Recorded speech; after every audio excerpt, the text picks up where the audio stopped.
Hi, my name is Rich. I use the he, him pronouns. You're watching my YouTube channel where I play amazing tabletop role-playing games with friends.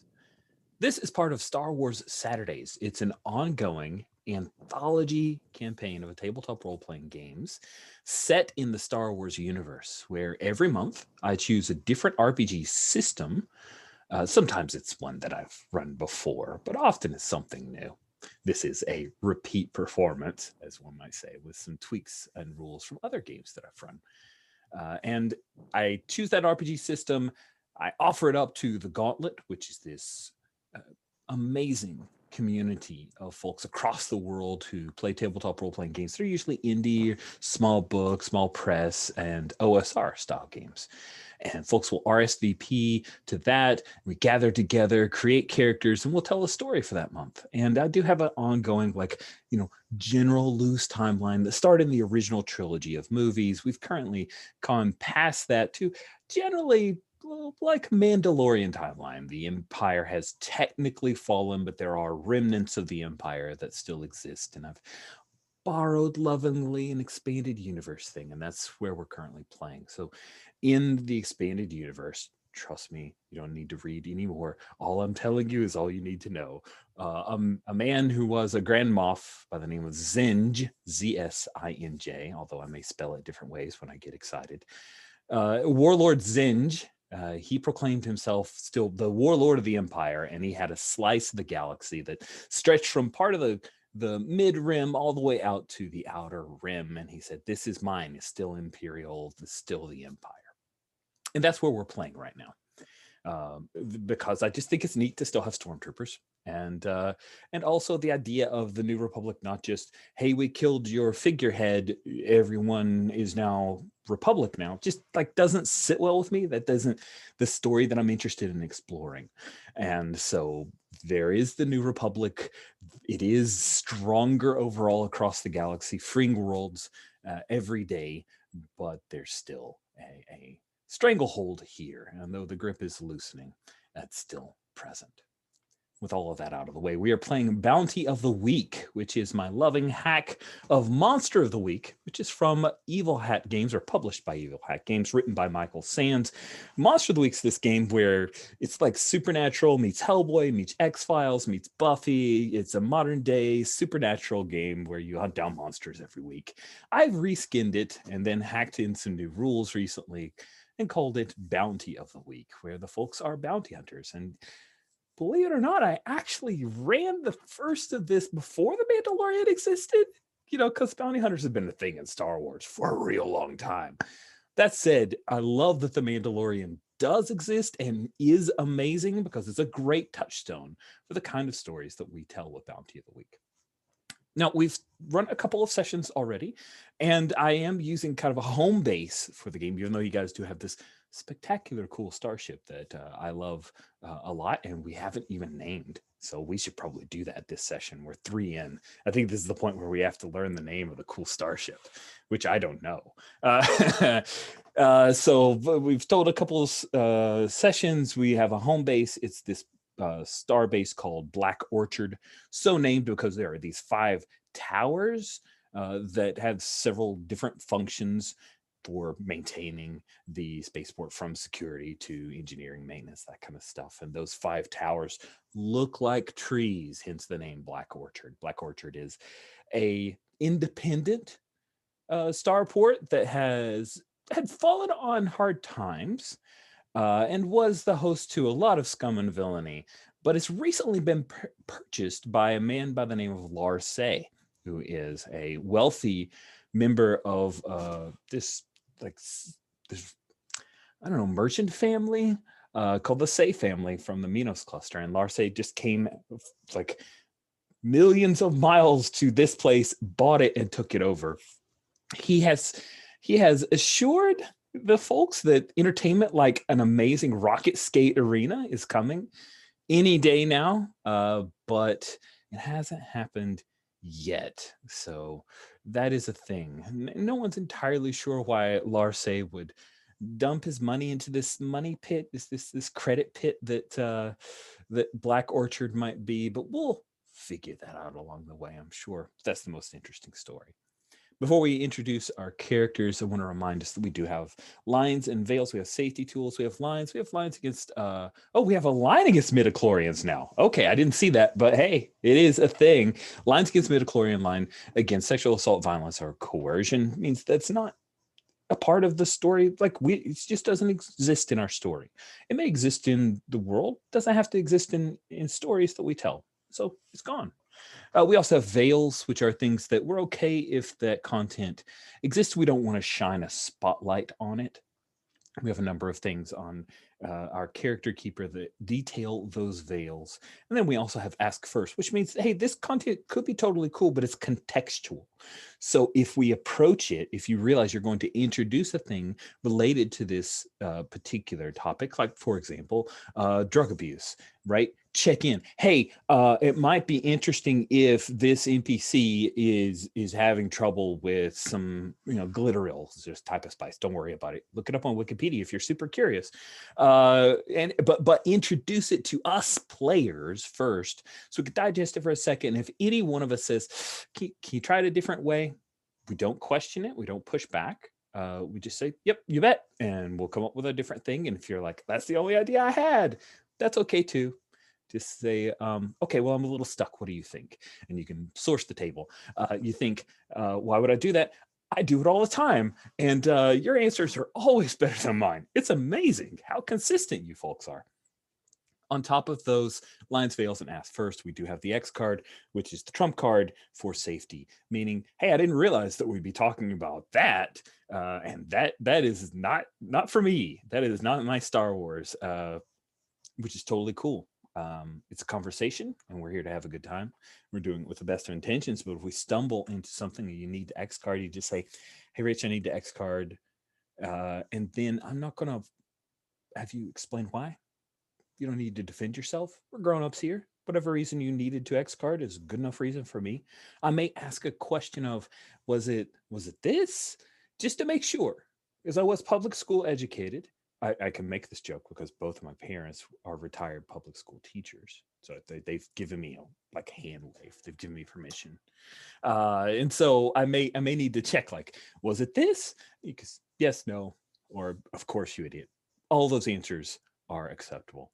And then we excise it from our play, and it doesn't exist anymore. And we move on.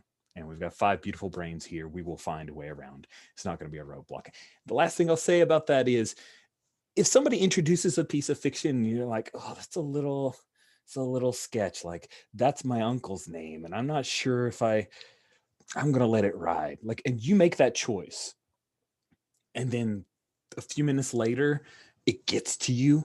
You're like, oh, I can't. I'm about to check out at this point. This is too much for me, or I'm now uncomfortable. You can still X card. Okay, you don't obviate the ability to utilize the X card just because you let it slide. I've done that. I've had a thing where I'm like, oof, I kind of, but you let it go, and then it gets to the point where you're like, oh man, I'm really kicking myself for not X carding up the front. You can still do it. You can still X card. It's totally cool. So that's all of it. That's all the stuff. Now we get to introduce characters. Now we get to play. Sorry for the long rigmarole that I have at the top, but it's important to me. Let's start from the left-hand side of the character keeper. And if you could introduce yourself and tell us a bit about your character, and then we will jump into plays, which means, Cisco, you get to go first. Hi, good morning. I am Francisco. I will be playing Talon Gendro, the happiest bounty hunter in the galaxy. Really trying to channel some Hondo the pirate vibes here with Talon. And he comes from a criminal past, and he has done just about anything and everything for money while breaking the law. And so bounty hunting was just a nice move sideways, and Talon probably won't be doing that forever. He'll move on to something else. But Talon loves racing anything that moves forward, and sometimes racing it backwards if he needs to do that. And he loves making contacts. He is the in-between man just about everywhere. And so if you need a thing, he will find a guy who knows a guy who is married to another guy who can sell it to you out of the back of a speeder. Nice. Back of a speeder that has like a couple of, signs in the back. Oh yeah, see here. That's cool. It's like what is that meat truck? Can't remember. I see it around here all Fell the off time. the back of a speeder. It's awesome. Sweet. Steven, you are up next. Introduce yourself. Tell us about your character. Hi, my name is Steven. My pronouns are he, him. Today I'm playing Jody, or J0D1, an independent droid whose pronouns are she, her. And Jody is, still discovering what people are like, doesn't fully understand them, has protocol droid background, but is modified so much that there's pieces of her history she doesn't remember, and she's trying to recover them. Nice. Thank you for reminding me of that. That sounds like a scene we should probably have. Brandon, you are up. Introduce yourself. Tell us about your character, please. Hi, I'm Brandon. I've been with Gauntlet since about the middle of last year. Have a wonderful time. I'm playing, today I'm playing Jocasta, she, a natural force sensitive born into a society that worships beauty in its art objects, in its environments, and especially in its people. And Jocasta comes from a family where everyone is gene engineered to be absolutely gorgeous. When she, by some twist of fate, developed force powers that became unacceptable within her society, and she was ostracized in a series of events that she has not disclosed to anybody else yet.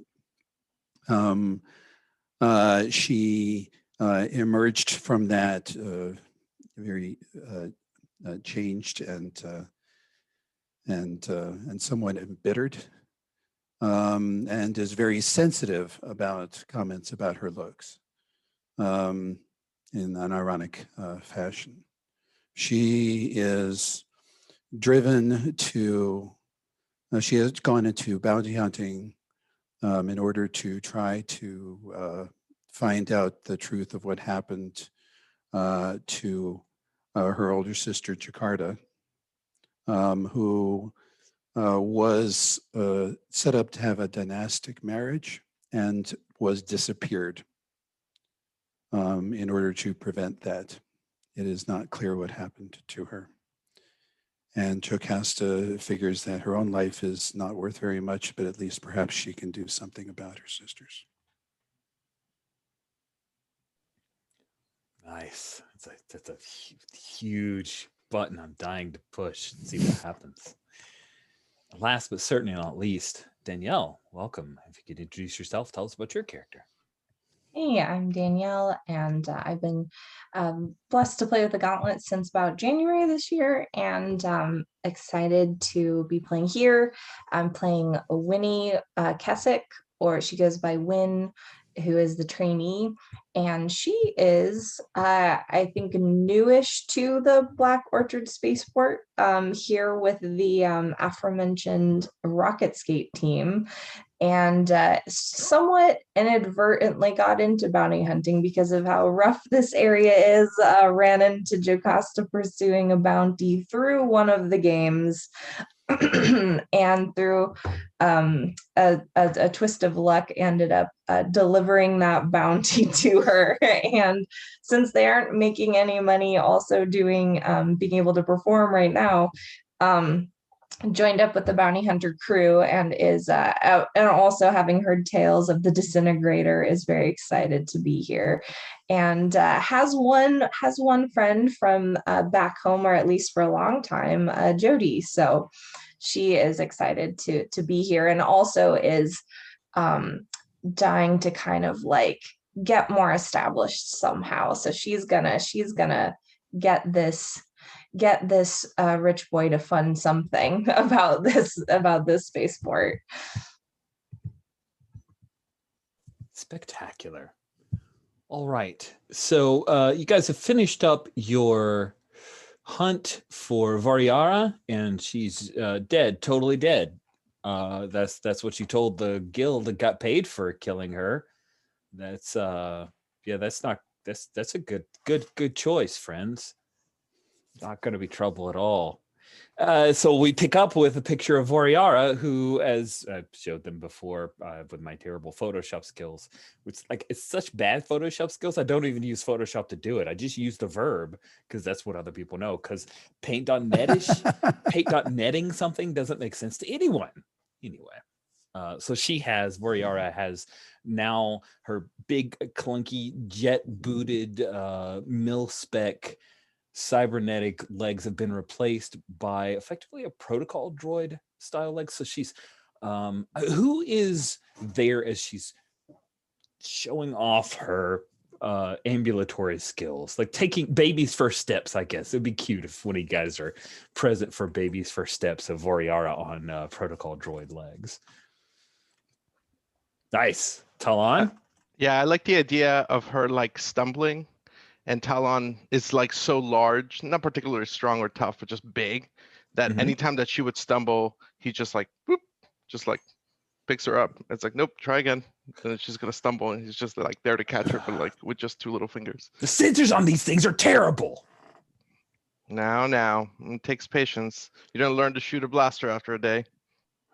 Actually, I did. You would. They wired me for it. I didn't even learn, but yeah, okay. I'll figure it out. It's fine. Hey, look, you're wired for something else now. Nice. Oh, that's so good. She just looks at you. I need a haircut. I need to make credits. You said I could be a bounty hunter, but I'm dead. So I need fake idents. How are we going to do this? I would like a montage of like different identities that we've gotten to her. And she like lasts a little bit and then she like uses a name and then she's like, dang it, has to go back and change it. Or like nothing like too over the top and hokey, but something along the lines of like, in that scene in the movie when someone goes shopping and then they come out with different outfits and they're like, this is not it, right? Something along those lines where like we're seeing all of these identities that she could take and she's like, nope. This just doesn't feel me. Nice. That's funny. I'm into that. That sounds good. Cool. So then if anybody, there's a question. How big is Talon? Like in standard Americano measurements, do you think is he over 6 feet tall? Do you think? Is he? I think he is as big as like as like the big person in the party always. So like, how Chewbacca is always just like big, he's just there. Or in Rebels, I forget, they have their own like big guy, he's the big guy. So he's Mr. T. Yeah. Okay, so like the impact is like 7 feet, even if he's not physically that, like just way, way, way bigger than everybody else. Yeah, like we get camera shots and like everyone else is like, here and stuff, and there's a lot of shots of him like going through doors, and it's just like, this is okay, big. Yeah. As big as the plot needs him to be, if you want to complicate things with the size. As big as the plot needs him to be. That sounds hilarious. That's it. I have to throw you guys into some kind of tight, confined space. So that ventilator shafts. That's it.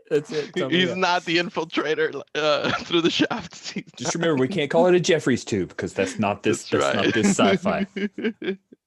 Awesome. That sounds really good. So let's jump over to Wynn. Where will we pick up with Wynn? What's she doing on the Black Orchard? And did you have any payout that you spent for stuff? Yeah, I spent some payout to learn about Larce's kind of motivation and got it on that he might be interested. He's looking for something to become notorious himself, but he has a right-hand man guard with just very, very old school opinions on what is or isn't a good like a good thing to have in the spaceport.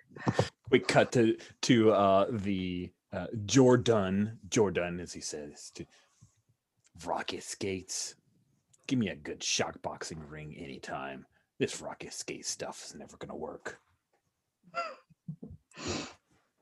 Oh man, it's like, and that's I think I could just see Wynn being carried out by someone like that's bigoted. What? Like that? Like shock boxing isn't bad, but we bring in too much crime. But that has to be like has to like go and like train for a little bit, and it's like I can't make my pitch like this. Clearly I'm not like ready. And then You're too emotional. Yeah, I'm like, okay, cool. What's the Star Wars version of PowerPoint? Like she's like, I need to make a hologram presentation.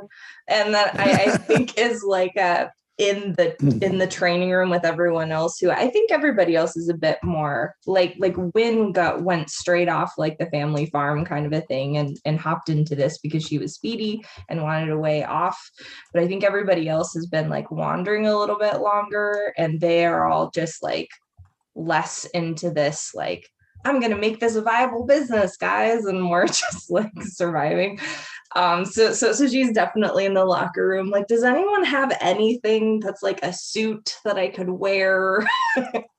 As they basically just have their scruffy leather jackets. Well, yeah, Jocasta would be looking after Wynn a little bit. Another one of the XP because she doesn't. Yeah, because she doesn't want. It's too easy for people to get ground up in places like this and end up, So there could even be a little scene there. Yeah. One of the other points that I spent was XP for training, and I think that Wynn knows that she needs a little help, maybe to practice, and maybe it's not just about going fast. Maybe so. I think she would turn up at Jocasta's quarters, like, so do we do wind sprints? I can do wind sprints. Like, you're fast enough. You haven't learned enough about taking cover. Let's do a different kind of exercise. And Jocasta takes out her blaster and roots around in her equipment and finds an extra little barrel that goes on the front of it. And says, okay, now this hurts instead of kills. Okay. And they go out to a piece of scrubland, and it's like, okay, your object is not to get hit. And she's looking around and seeing like what a scrubland, so like what, tiny bushes? So there's bushes, there's little rocks, there's minor depressions in the thing, and it's like, yeah, it looks like there's no cover, but there is. Find it. And she starts to shoot at you, like right away. Okay. Yeah. And creepily, she doesn't talk during this thing. She says, oh, okay. She just shrugs, and you hear her say, I just hear it in my head. Improvise. It's probably the most important thing you'll ever learn. Okay. And yeah, after the first blaster bolts, which still look like the real kind that can kill you, I think you see Wynn like jumping, and then like, oh yeah, because it hurts. Yeah, her feet doesn't penetrate. Yeah, her rocket skates are kind of sputtering to life as she's like zooming around and then like diving behind rocks and poking her head up. Like, it's a very but that is, I think as she hears the Force voice, she's like, not everybody can do that. It's not fair. I don't have telepathy. Well, especially when she anticipates you a couple of times. Yeah. It's like the rock you're about to dive behind gets it just. Yeah. Not every.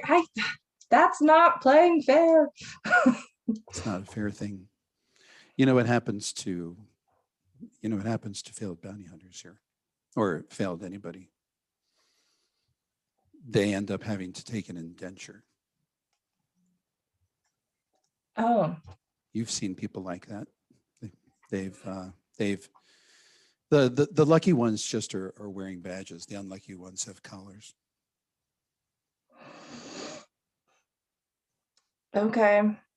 So, But it amounts to the same thing. It's supposedly time-limited slavery. I thought that was what got people here, but it gets worse than that. Oh yeah, Okay. places like Black Orchard, there's no net to catch you if you go.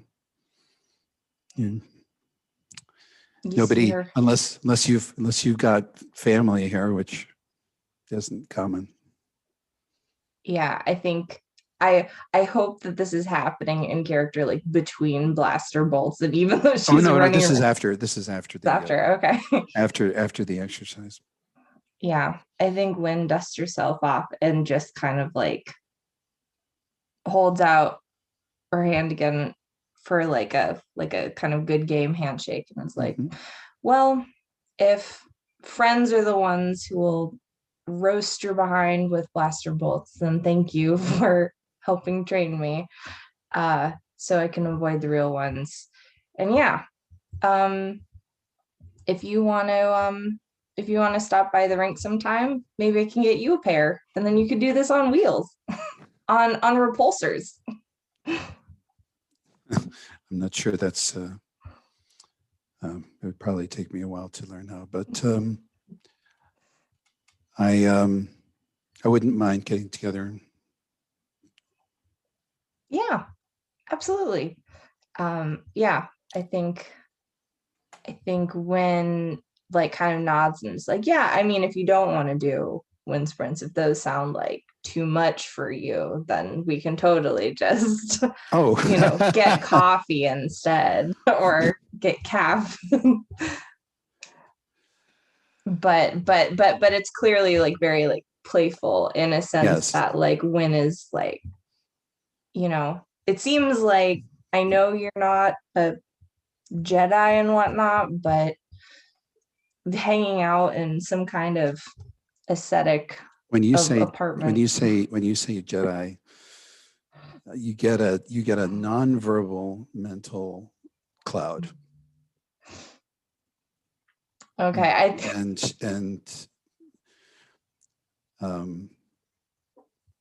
Jocasta tenses up. No, I'm certainly not a Jedi. Well, then you shouldn't live like one, hanging out all by yourself in there and like doing all that stuff. Anyway, you should come hang out with us sometime. It's hard for me to spend too much time in areas with lots of people, unless I'm focused on something. Cool. Well, that sounds too many thoughts. That makes sense. Well, don't worry. I'm sure we don't, you hang out with us, but I don't know, maybe that means we're a quiet bunch mentally. Hopefully not. But okay. We can just hang out and do wind sprints, or you can help me plan how to get into the head of this criffing bodyguard dude who's blocking our rocket skate rink, since you definitely know how people work. Do you mean Jordan? Tell me about him. He's an enforcer. He's a cyborg who's kind of like Larce's right-hand guy. And I don't know exactly his relationship, but his opinion holds sway, and he thinks rocket skate teams are lame and and boxing is cool. So, you know, I'm sure the fact that it's female dominated has nothing to do with his opinion. Absolutely not. So I think he thinks we're not tough enough. I don't know. But then also he says that it brings crime to Black Orchard, brings more crime to Black Orchard, as if that's a thing. But I don't know. I don't know if I should try and crack him first or just find a way to get FaceTime with Larce. Or I do the second. I mean, for all his opinions, he's essentially Larce's bodyguard.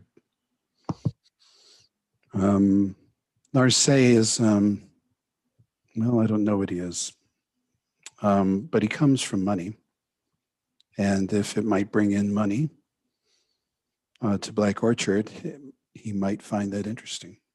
His reasons for buying this place are hard to fathom. But it's also a different kind of entertainment. Yeah, he's got a racing background too, so maybe we can get Talon to do something. His older brother was a racing star. That's right. Yeah. Yeah, I'd ask Talon to see what he can do.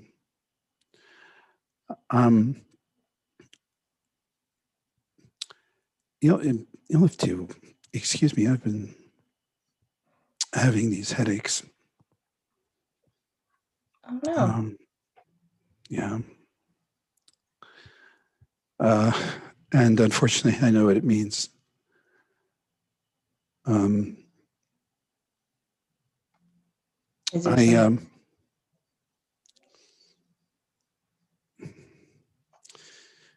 I think I'll need your help. Yeah.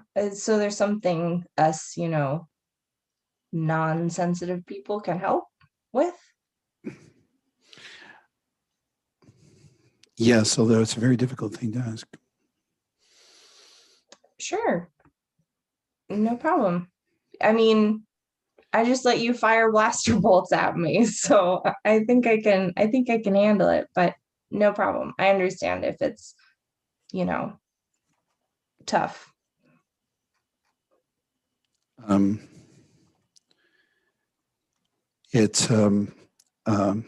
don't you meet me back in my quarters? My room, you know where that is, you know, way out there on the fringe. Mm-hmm. As soon as you can. Okay. Cool. Let's cut from there. That's interesting. I'm really curious what's going on there. Stephen, did you have like an idea for a scene for Jody? If not, I've got a potential idea, but I wanted to check in to see if you had some thoughts.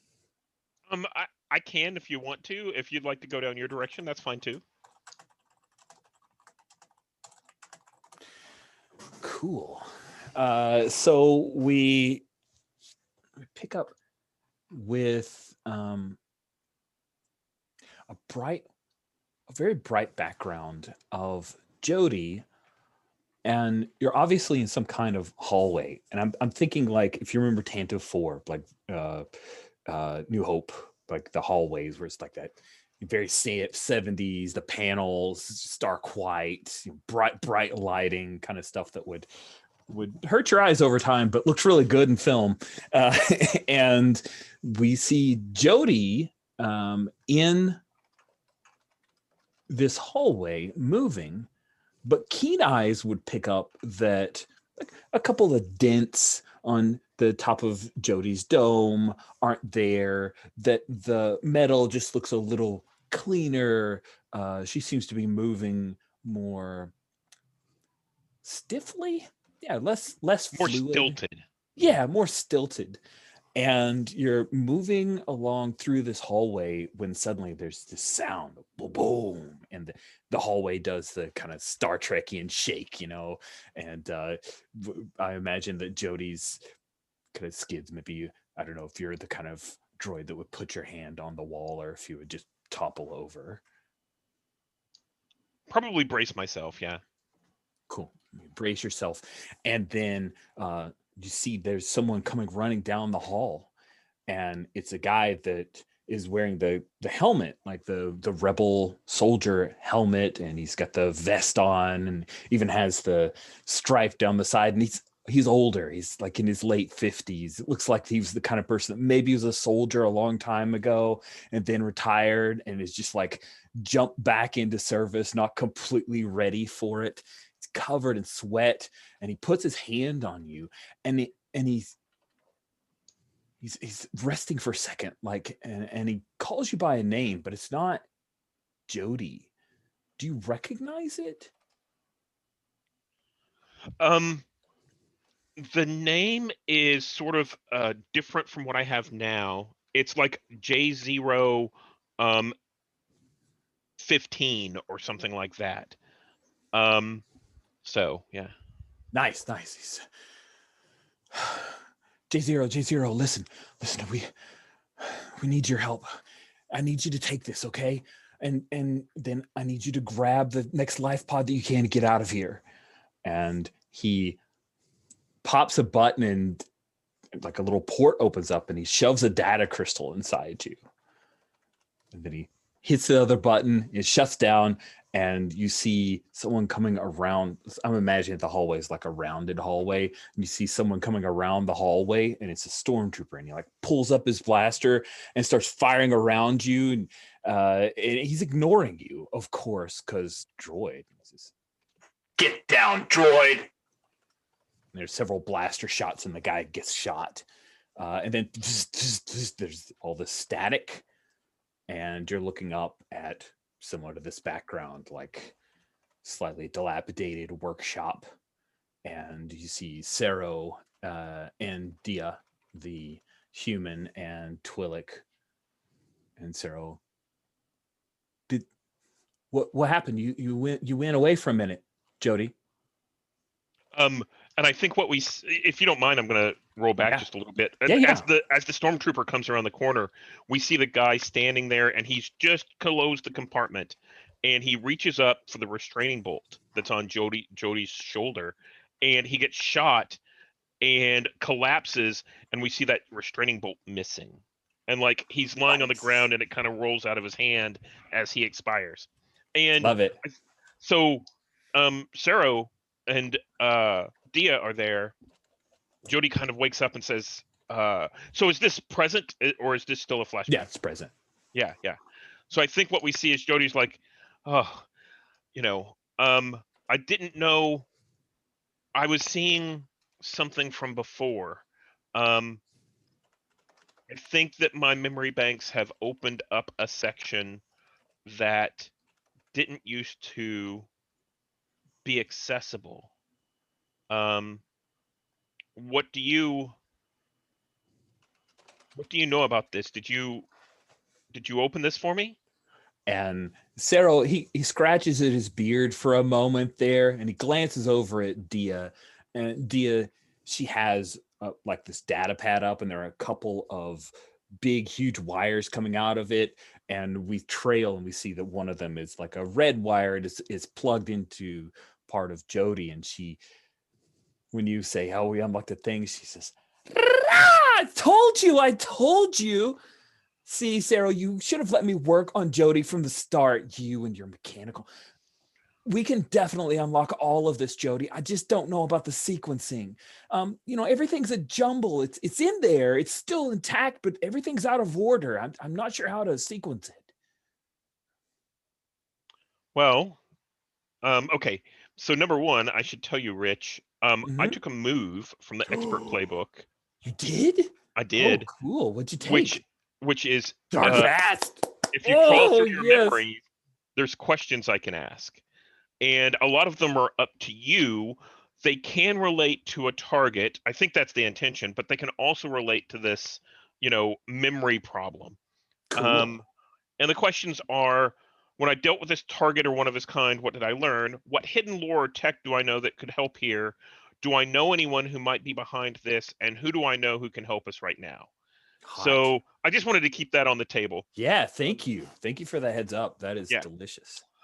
So back to the scene. I think that Jody's like,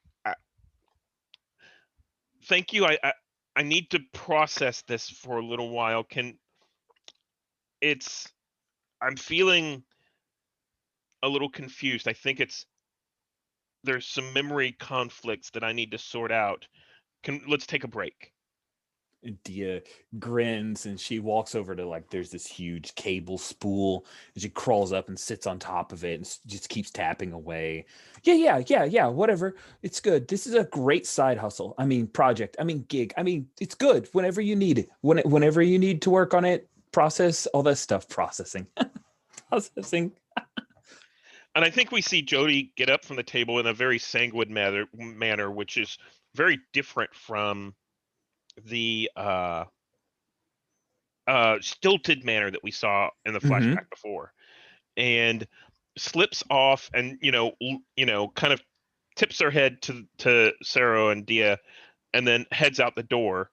And we see she's walking down the streets of the Black Orchard, and as she approaches one of the buildings there, this is Igor, the weird stuff building, right? She's headed towards there and she passes by, I think there's a gentleman. Okay, not a gentleman. There is a thug who's there with his side droid and all that kind of stuff. And you see Jody doing this. It's not quite a prance, but it's kind of just walking down the road and very surreptitiously walks by this droid, and we see this hand reach out, take off the strut's a good word. Yeah, strutting down the road, take off the restraining bolt and replace it. Okay. And then she goes directly into Igor. And I think we see a little bit of a flash forward, and she's in a hallway with detritus around her and that kind of stuff. And she's kind of working on something, and we see sparks and everything. And she's working on the functioning restraining bolt that she took off. And we see Val, the droid at the corner, basically sort of like a security camera, kind of in the top corner of the roof. And as someone comes around the corner of the hallway, Jody kind of goes limp and all the lights kind of go off. And as that person walks on past, they don't pay any attention to, the trash that's in the hallway of Igor, this big giant building. And as they get past and they kind of enter a room over there off to the side, then Jody kind of perks back up and goes back to working on this restraining bolt. You're hiding it. I love it. That is cool. So what you wanted from the scene? Yeah, I think so. Awesome. Yep. So what about Talon? What is Talon doing? You burned a whole drive, you filled 3 on your drive. So what does that look like? What's going on here? I think I transferred those credits, and so Talon is feeling pretty good, pretty light, and I love montages. So with your permission, I think I would like a montage interacting with every person, and I'm not trying to deprotagonize anyone. So I'm going to pitch the party different ideas. So for example, with Jody, I think Talon is Jody is maybe walking around the halls of where we're at with Val, and Talon is practicing his bounty hunting skills with the equivalent of space airsoft. And whenever Jody's not looking, he's rounding a corner and at Val, And like maybe we see like 2 of those 3 times until like Jody catches him. And then Steven, if you're cool with that, maybe if you want to tell me what it looks like when and it's like quick, it's like a montage, you know, not really a Yeah. scene. I think that the way that this kind of starts out is this is Tal kind of teaching Voyara a little bit about the bounty hunting trade, right?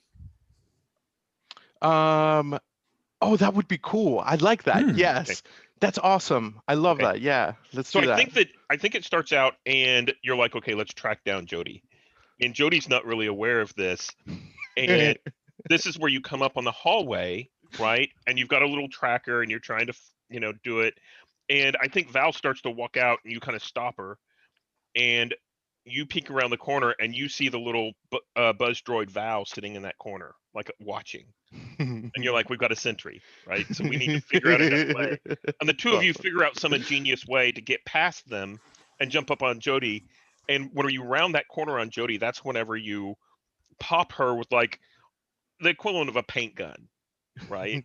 And it splats and she's like, startled and then pops up and then she sees Val and I think knows what's up and she starts running. And the two of you pursue her for a period of time, going from, place to place. As you're showing Voyara, this is what, this is kind of how a run takes place. I love that. That's awesome. Oh, and even better, I think that maybe at the end, it ends with you grabbing Jody by the legs and she kind of tumps down on the ground and, is kind of crawling away and you're like, yeah, here we go. I like the idea of me like maybe tackling you and like me turning to V and being like, and now we have disabled the quarry, but because you're a droid, you can like move your arm in different ways, and maybe you're like, are you, and you have like moved your arm in a way that like a biological being wouldn't be able to. So. Yeah, swivel joints. Yeah, exactly. Yeah. I like that. I told little you montage. should have just blasted them. Well, no, I mean, I always get a picture. Imagine a picture of somebody like handcuffing a droid, and the droid just rotates his arms up over his head and has them in front because his shoulders are balanced are just rotating ball and socket joints. So that doesn't work. I love that. Nice. And then I imagine like the part of the montage with Jocasta is like Jocasta at the mess hall, and she's just there looking like Jocasta, like just very quiet and perfectly content, right, with being alone. That's like sort of like what I get from Jocasta. And then like Talon coming with like a bowl of something and like ready to make conversation. And it's just awkward. And then we cut to someone else, and then we cut to Jody, and then we cut back to Talon and Jocasta, and Jocasta's still sitting there ignoring him, and he's like, "No, I wouldn't ignore you. No, not ignore, but no, Jocasta will look up at you. Okay. In a way that says, yeah. And she'll just look at you. I think Talon do? I think Talon will be like, legitimately realizes that like he doesn't have like a whole lot to talk with Jocasta, and like I think we cut back to someone else, and then we cut back, and then maybe we're like, finally Jocasta goes, "Oh, just sit down." I like that. Yeah, like I'm sitting there standing. Like, yeah, you couldn't think of a single reason why you had to be over here. It's like, just sit down. I like that. I like Talon is like trying to socially signal to Jocasta that he wants to talk. And finally Jocasta gives in. That's really awesome. And then with Win, because Talon is into racing, and tell me if this is way too gonzo, but like instead of like we are going through some like racing lessons, and I'm passing on, right? Always pass on what you have learned, right? And so I'm trying to pass on what I know about racing, but instead of me being on Win's back, she is like on my back, and I am on rocket skates, but I'm not like going super fast. We're just like going through the track, and like we're pointing out things that like, right? And then we also cut to like a legitimate classroom, and like I'm on a board, right? And there's something that says, you know, do or do not, and then Yeah. Well, I like the idea of like Talon being on rocket skates, like, no, no, no, no, no, I will do that. And then you're like wobbling and maybe occasionally making comments like this is different from pod race. This is and anyway, okay, cool. So about the track. And Win is so enjoying like him being not in his regular shoes. Like, okay, how about I do the skates and you can cruise next to me on a speeder? That also can work. And that works. That Yeah. works too. That works too. I just like the idea of like going through the track and like discussing, you know, and then actually having a classroom scene if you're okay with that, and Yeah. actually like talking about the physics of the racing. And then another scene with maybe like a local to the Black Orchard. I was thinking of like an Enzellan, so someone who is like, you know, this big, and he is like inside Wynn's rocket boots, and like we're both showing her like how to like overclock the rocket boots or do some maintenance on it, but he's like actually inside it, you know, with like a little a Welding welder, torch. yeah, welding torch, yeah.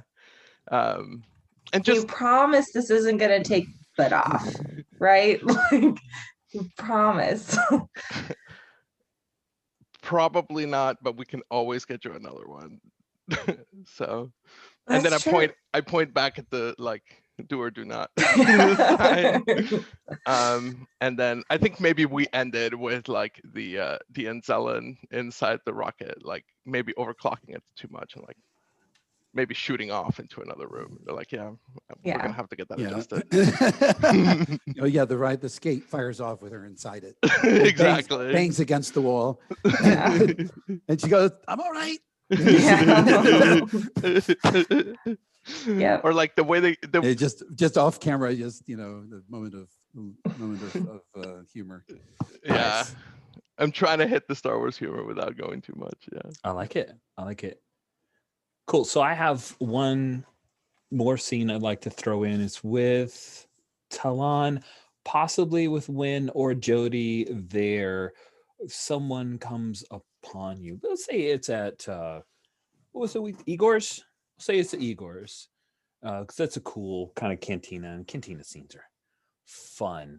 But there is so in Return of the Jedi, Princess Leia posed as a bounty hunter named Bosch or Bush or whatever, who is an Ubese, Ubese, is what I would guess is pronounced. And Talon, you see an Ubese who is here in Igor's, and there's something off about him. What is it that you pick out that tells you that this person is also not an Ubese, but is posing as one? Ubese, if I understand it correctly, they have to wear that helmet a lot of the time, and so they are real fluids with their motions, you know. This person is like very tense, and like as they're trying to look, their entire body is moving, as opposed to being comfortable swiveling their neck.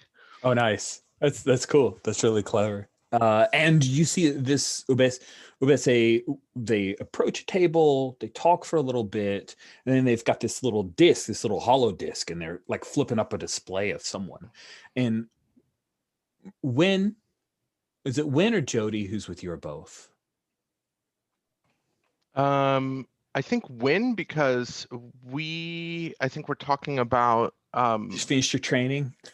Finish the training, and then yeah, maybe even getting some chow, but also we had talked about Talon being in the racing scene, and then maybe helping her with the with what's going on with her inability to race. Oh, cool. Let's stick one of the team members there. Then let's say that oh shoot, I always mess up. Are the Miralukans, are those the ones with the green skin with the tats? Or are those the ones that don't have eyes? Dang it.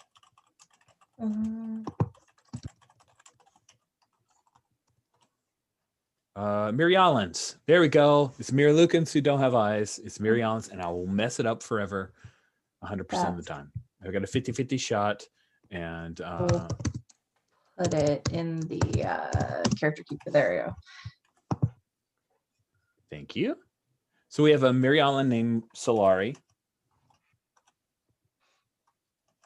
who's sitting with you, and I totally misspelled that a lot. There we go. Named Solari who's sitting, the three of you.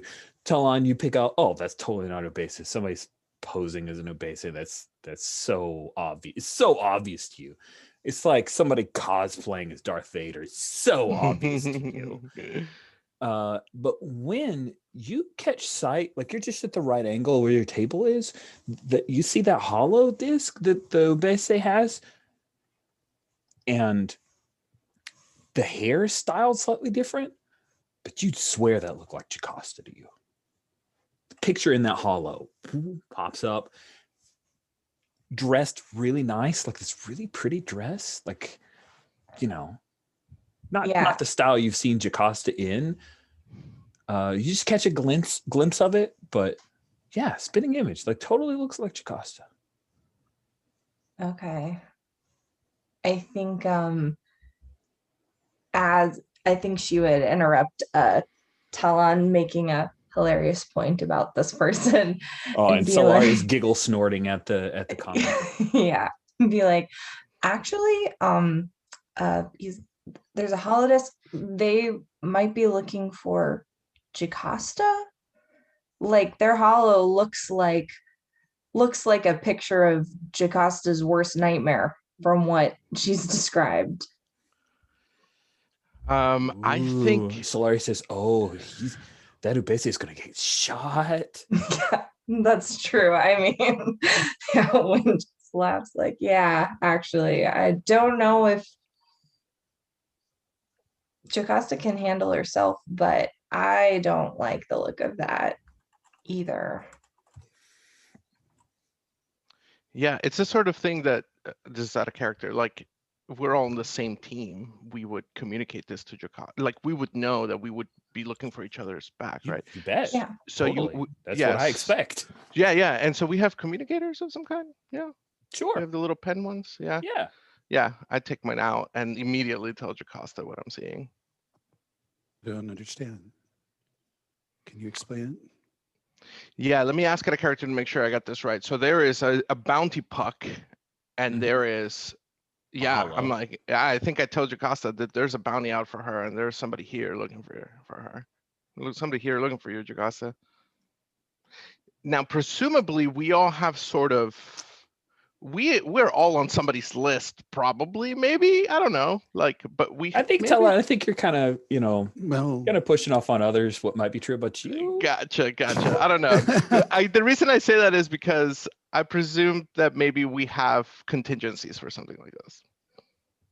Oh, you mean like a bug out bag or something, or like have planned, if you run across one of my people, this is what we do. Jocasta, as far as you know, there are no bounties out for you. No official bounties out for you. No. Well, I think Jocasta, I think we I mean, all know. there might well be people gunning for me. Yeah. But that's different from having a bounty for you. Yeah. Yeah, I don't think all the bounties are on the books. You know what I mean? Somebody's out here looking for you. Yeah, Jocasta says,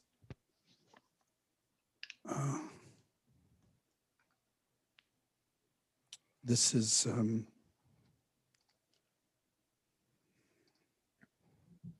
I'll meet them, but not tomorrow. Oh shoot. Oh no. I think Wynn is like, pauses her communicator and is like, she's having like really bad headaches and there's something horse related. And Wynn is like, I should go meet with her to see about that. But if you can keep that person distracted, then I'll go see if I can help. Because meeting with someone, that's not what Jocasta would say about somebody after her anyway, usually. I like that plan. Win goes get Jocasta, and I think I'm gonna call up Jody and see if we can't set some sort of distraction for this, presumably a bounty hunter.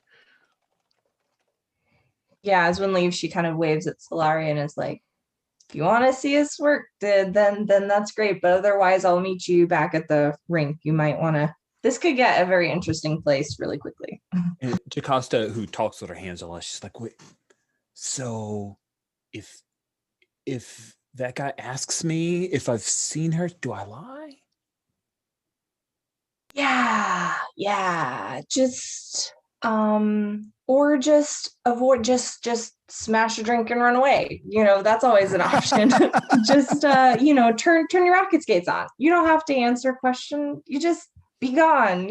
We're good at that. Okay. Cool. Okay, got you. Awesome. And you guys are leaving, and then you hear this like smash of a glass and the flare of I think giggles, just smash a snort, glass and laughter. run Yeah, away. she just hear smashes a glass and runs away. That's totally what she does. Okay, I forgot how literally they take things sometimes. They do. Sweet. So Talon and Win, you guys were headed off to see Jocasta. Maybe Jody, you're on the way. Well, actually, I think I was gonna let Huh? Win go see Jocasta. I was Okay. gonna go run defense and Oh, sorry, misinterpreted. Okay. yeah, no problem, and try to create some sort of diversion with And- the Obese. Okay. Yeah, and I was gonna enlist the help of Jody before I engaged the Obese, and maybe set up some sort of like if we're writing a script together, it was like, can Talon take this person somewhere where Jody is under the pretense of like, I know where this person is that you're looking for, because she's just flashing this bounty puck around, right? So I approach her, tell her what she's looking for. Maybe we meet up somewhere where Jody is, and then yeah. Okay.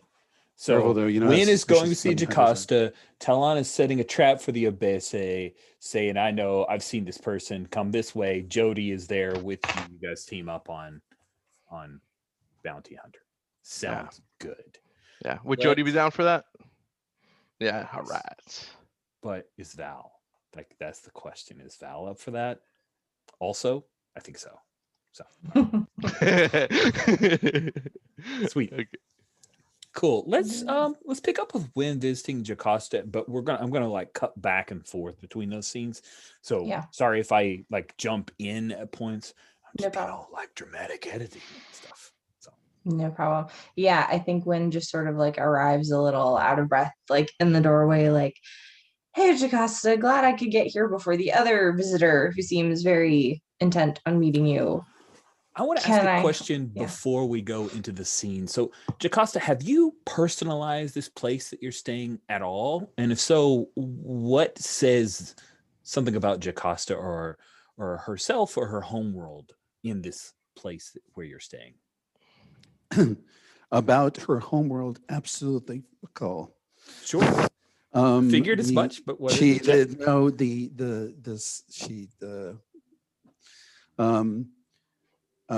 Jocasta has exactly one thing that links her back to her homeworld, which is that she has a holo of Jakarta, which I have put in the NPCs tab.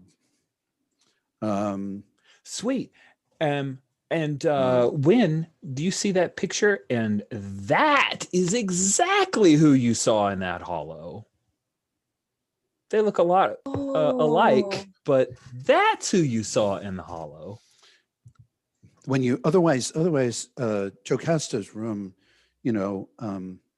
looks like if she picked up her bag and left, it wouldn't be any different. She has it's still metal struts and functional bed with a thin mattress and zero creature comforts, And Jocasta is sitting on the floor with her head in her hands, and she is trembling and sweating buckets.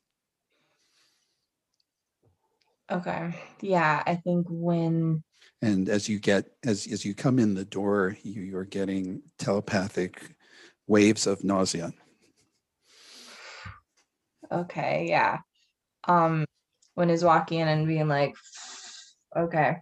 And like walking through, seeing the picture and is like, okay, Jagasta, what can I do to help? It turns out, oof, dang, did you have those nachos at the cantina? Dang. But wow, okay. That She looks up at you, and her face is screwed up in this fear, anger, pain grimace. great. And I'm sure like I've never seen her make that face, even though I've seen her like get shot before. No, she's completely phlegmatic, about actual pain. Yeah. You get a little, you've seen her get knifed and wince. Yeah. Do I know, does Wynn know the name of your sister? Like, do you talk about Jakarta ever? Or have you told Wynn? I don't think I've told Wynn, so this will be a good time. She said that Jocasta reaches into her bag and claws out an injector. And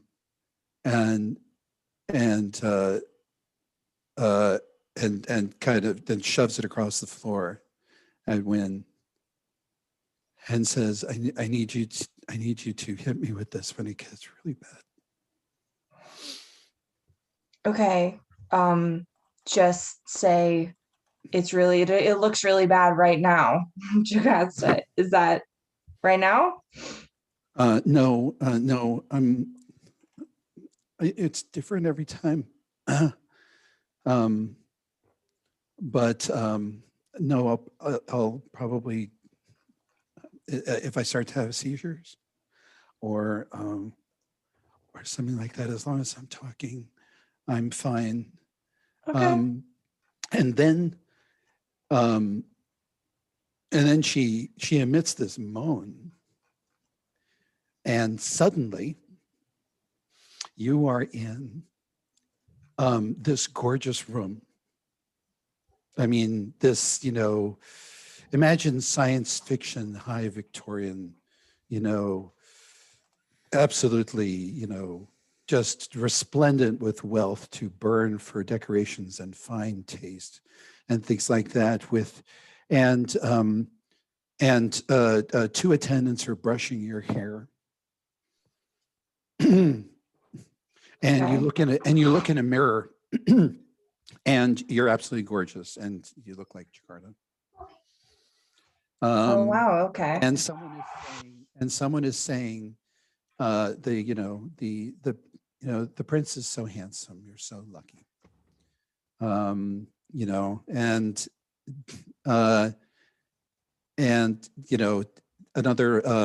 one says, oh yeah, well, we know this wasn't your, we know this wasn't, the other one who was older says, we know, dear, that this wasn't your choice. But I think, you'll do very well. And, it will have such an important effect in healing the rift between the families.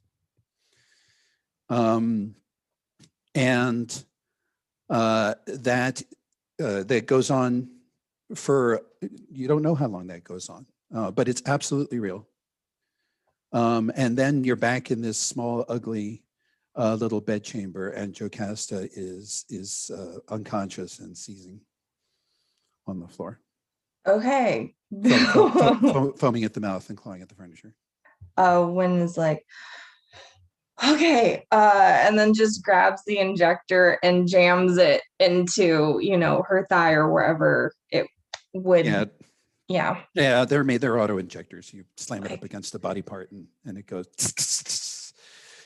empties out some. Oh, you need to drink. Awesome. Yeah. I think we cut right there with you, like Yes. jamming it into her, and we zip over to Talan. So you approach this Ubese, and what is it you said to convince him? Like, hey, I've seen that girl, kind of thing, or what is it that you say to lure him? Yeah, I think I'm gonna put on my best, like, we need to talk, but not here, you know, and then maybe like put on my best paranoid face, cautious face, move him or her to another table, and then give her details and like really sell the act, you know, like I want some money up front, I can take you there, you know, but just really sell it. I could tell I was close. That Mary Allen threw that drink. It was suspicious. Of course, what do you need? I need to find her. We got skaters here. They have emotional outbursts all the time. Are you kidding me? They can't get back on the track. They can't wait to get back on the track and get their anger out. Come on. It's like every day around here. Look, just promise me that you'll pay me and I'll take you to, you know, whoever you're trying to chase here. I know where they work. Good. Yeah. Okay. All right. I want to use my bounty hunter know-how and my senses to stake her out or him out and see how powerful they are. Oh, sweet. So you're Yeah. looking to like Maybe size them up, I investigate? guess. Yeah, size them up. That's the word I'm looking for. Investigate the quarry, maybe? I think so. Yeah. Okay. I think that's good. Okay. Okay. Okay. All right. Plus sharp, right? Yep. Okay. 8. 8. I think you get one question then. Okay. Investigate a quarry.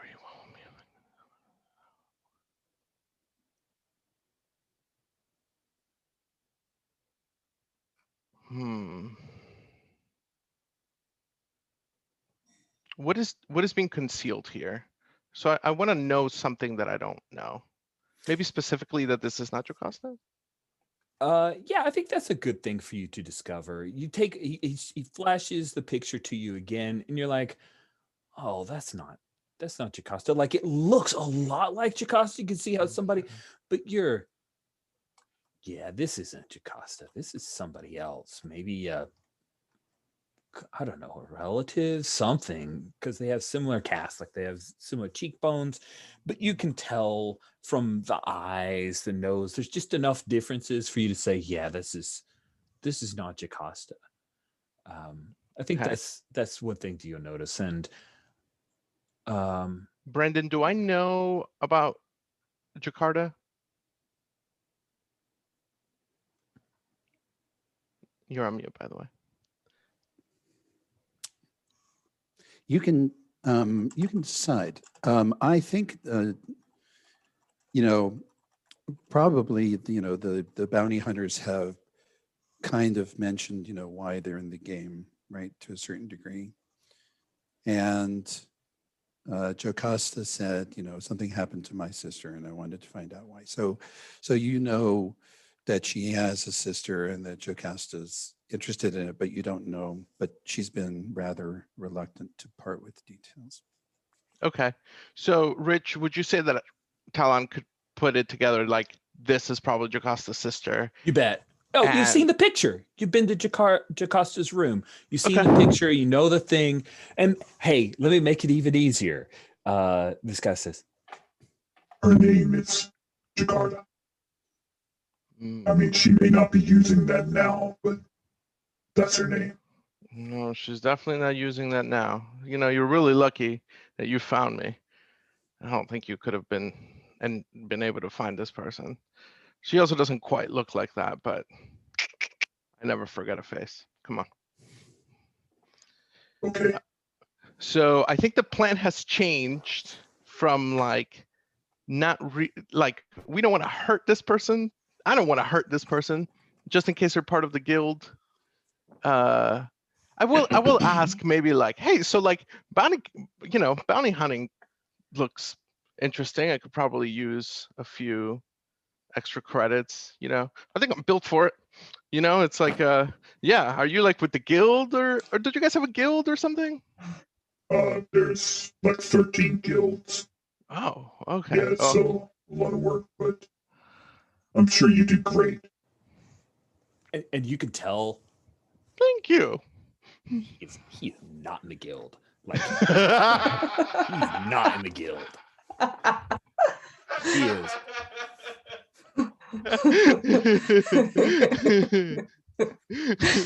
Well, thank you. It's And he like really comes up and he like puts his hand on your shoulder, and it's like a congenial, like, yeah, you guys, yeah, you look good. You could do that. thank you. That's my favorite toy. Um, um, so I will say, it's nice to know that out there in the galaxy there are people that are keeping everything above board, just like here in Black Orchard. That's great. Come on. And so they're not in the guild. So I think at least my goal, and I don't know how I would communicate this to Jody without actually like talking into the communicator, but I definitely don't want to like hurt this person too much. I don't want to harm them. I don't mind hurting them, but I do want to immobilize them and like maybe get what they know about Jakarta out of them.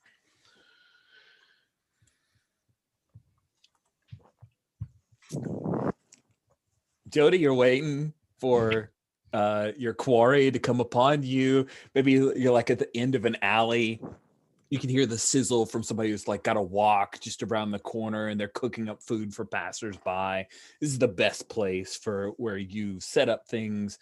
Talon comes around with this person dressed as an Ubese who, just totally bought in. They trusting Talon here. What do you do, Johnny? So I think I'm going to. Basically, I think the message I got is the equivalent of bounty, but not a bounty wanted alive, right? And the Ubese isn't anyone to mess with, right? They are some serious people. So I think I have Val kind of out on that walk stand, on that food truck thing that you were talking about, keeping an eye out. And whenever I see the two of them coming forward, I'm like, oh, okay, this is some serious stuff. But I don't see that Talon is really that concerned yet. So I think we have the drop on him. And I think I'm going to, as they get up close. So Talon has said, this is kind of like a bounty. We just want to take them. So I think I'm just going to step in and try and cuff him. Nice. You just got to walk up and cuff. And he looks at you, of course, because you're just like this droid. Do you have a weapon drawn or on or anything? Do you just look like a droid? Yeah, I don't have I have a weapon holstered, but not drawn in my hand. That's hilarious. I love that. When I see Jody, I turn to the person we're about hopefully to cuff, and we're gonna be like, that is so weird about your thumbs. And I just go like this. And I'm like, I swear one of them is bigger than the other. Yeah. I'm hoping they're gonna fall for that. I'm hoping. So good. Manipulate somebody. Roll plus charm and see if you can this person.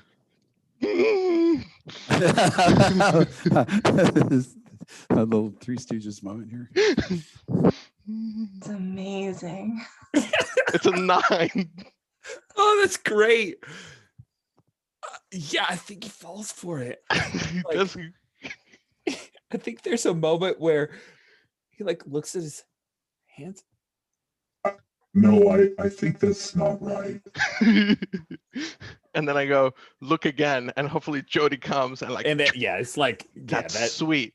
And in a very Star Wars moment, if you allow this, you might not allow this. You might want the fight to go on, but if you allow it, we both look up and make eye contact, and I just like headbutt her, and then it goes black. You headbutt him. And Sure. It goes black. You headbutt the Ubese and take him down. And I think that's the perfect cut moment to come to Jocasta. So Jocasta, you just had a seizure when used the auto injector on you. What do we see next? When there is another fugue moment, where you are walking by yourself. There's in this beautiful covered outdoor courtyard with you're under an arcade with covered arches, and there's fountains and little pools and beautiful verdant things, all manicured to within a nanometer of perfection. You can't, nothing is out of place, everything like that. And then suddenly you are grabbed. You hear a voice saying something in a language you don't know. A bag goes over your head, and you feel a jolt of pain, and the vision breaks. And then do I wake up? And you wake up, and Jocasta is sitting on the floor. She's actually Jocasta is sitting on the side of the bed, and you're lying on her bed, and she's holding. She has one hand on either side of your face, and she's staring right into your eyes and focusing hard. What? Are you? I think Wynn kind of reaches out and grabs and touches Jocasta and's like, "Are you okay? Are you real? Is this what? What? Are you okay? You were seizing, and then I was in a garden, and then I was here, and then you were foaming at the mouth.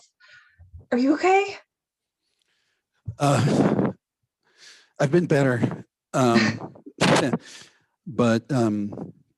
but yeah, well, 500,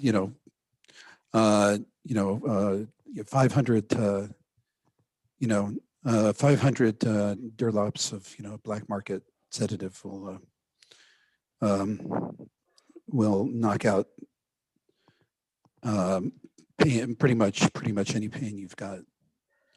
I'm sorry you got caught up in my fugue. No, it was clarifying. Talon and Jody are taking care of that guy. They're not looking for you, they're looking for her. And I point at the hologram. What? Yeah, there was a holodisc, and it looked just like you and your worst nightmares, all dolled up. But it was her. I saw it across the room, and then seeing it, and when I looked in the mirror, that's who they were looking for, just an Ubese. But then Talon was like, "That's not an Ubese," and he's pulling one of his schemes to grab it, and he always gets the person. So I don't know if you want to interview them, or if you want to don't leave us completely right now. She doesn't know if Jacasta's gonna grab the bug out bag and be gone, or what. If this person knows anything about Jakarta, I need to talk to them. Okay. Are you feeling up to it? It doesn't matter. Okay. Then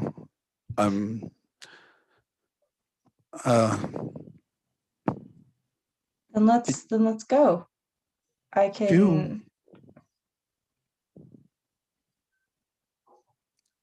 Did you see anything? Just some servants, and then there was like a bag and some pain. I didn't see anything or anybody. Does that happen often? Are you the one reliving that normally? That's the first time I've seen that. Great. I'm sorry, this is a force breakthrough. It's happened before. I got enough training to be able to use my powers, but I can't prevent these from happening. Sometimes it's, you know, when you get the training that you can get on the black market, it's not perfect. And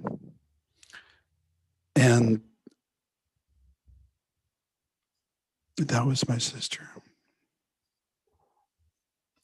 And that was her kidnapping. I think. I can't tell, but I can't tell if she's okay. If someone's looking for her, then maybe she's still alive. Yeah. Okay, let's go. Can you stand up? Yeah. I think she stands up. She's a little Yeah. wobbly, but is like holding Jocasta. Like, can you stand up? All right. You know what? We're gonna. Jocasta's going. Jocasta's going. I'm fine. Yeah. I'm going to crash in about 3 hours. Okay. Well, when the sedative wears off. let's get through sister, and then maybe you can start having better stuff in your force breakthroughs. That was some pretty spiffy. That was some pretty spiffy work. If it wasn't terrible stuff in there, maybe there. That was our they home. could be good. That's where that's my home. Well, it's very pretty on the outside. Oh, it's beautiful on the outside. Everything is beautiful. If you can't actually read people's minds and know what they're actually thinking, it's gorgeous. It's not so beautiful if you can.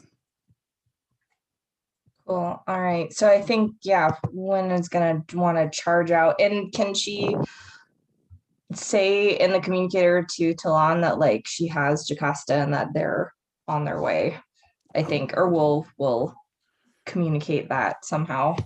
Yeah. Totally a thing. You are heading back with Jocasta, and maybe this is the point where you Talon and Jody are standing over the now handcuffed and knocked out not Obese. So Yeah, can I pitch you a scene to set and then? Sure. Okay, I think when we get called in, the call in from Wynn, I think we're on a speeder, and the air is going, and I have big goggles, and our quarry is in the back, and maybe Jody has her own speeder, maybe she's in the back too, I don't know, but like I'm like, meet at the warehouse, and we drive off, and we're like or the shop, excuse me, meet at the shop, and then because I work on vehicles, right? We have tied up our quarry in chains, and she is like, or he is on a big hook that would used to be lift some sort of engine maybe, and like we're just like raising the quarry up, and they're like chained up, and we're waiting for Jocasta to come. Is that too much? That's fine. Question I have you, like, their Obese mask is still on? Correct me if I'm wrong about Ubese, but because they're not Ubese, right? Yeah, Right. I think I think we're gonna wait for Jocasta and win for the big reveal. There you go. Yeah, I think it was Old Man Winters all along. You would have gotten away with it for a few hunters. I just realized we've been going like straight through. Do we want to take like a 5-minute break here? I think it's good. Let's take like 5 minutes. Yep. And we'll pick up with everybody meeting at the workshop.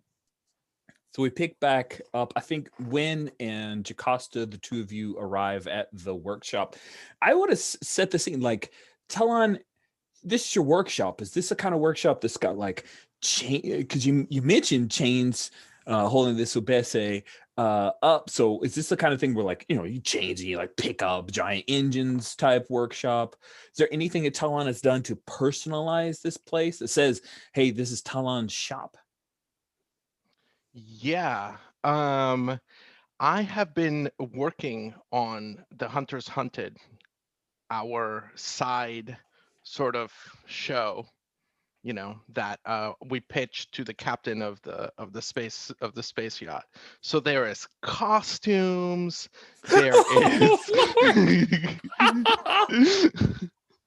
like I'm gonna pitch you this. Maybe like as the Ubese wakes up, there's a Rancor face right there, right?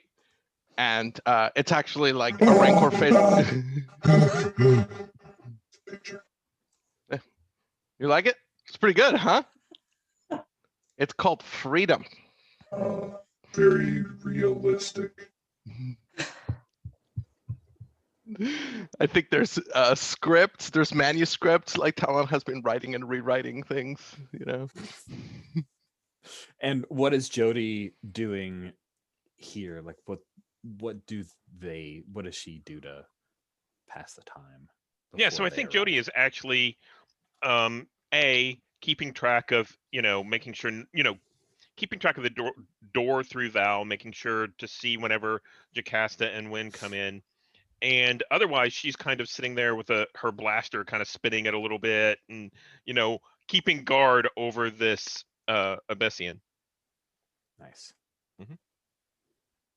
Cool. You guys come rolling in. When Jocasta, you see a person in Ubese, you recognize them when they are chained up, literally chained up. Yeah. And yeah, I think Wynn just points to the person for Jocasta and is like, I guess the disintegrator always gets his man, she says. Listen, the guild, I have a marker on me. The guild's already on its way. You should best leave me. Let me down. I step in front of him. Go, not until you answer a few questions. Jocasta. You know me? Who are you? And it's time to it's time to have that mask off. Cool. So you remove the mask, and underneath Actually, the mask, as you go to remove the mask, Jody yes. stops and says, "No, you'll kill them. They can't breathe." That might be true if this were actually an Ubese. Jody's like steps back a little bit startled and is like, I love Jody. Like, so good. You're so good. I love it. When you remove the mask, you see this individual, who is the younger brother of the guy who was supposed to wed Jakarta. He goes by Val.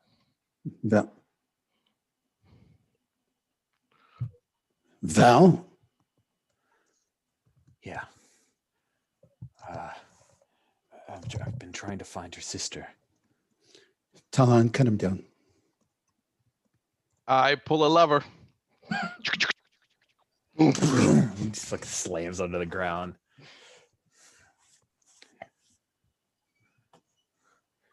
Why didn't you tell me that Jocasta was here?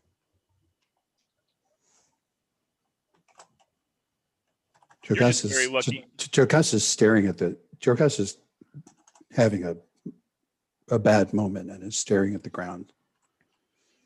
You're just very lucky you didn't run into another one of the guild, because we all know what a fake guild member looks like, and they wouldn't have been as kind. Oh, you guys are in the guild? You were a lot cleaner than I expected. I knew it. I met a Trandoshan once who was... Takes all sorts. But yeah, we all have we've all got blood on our hands.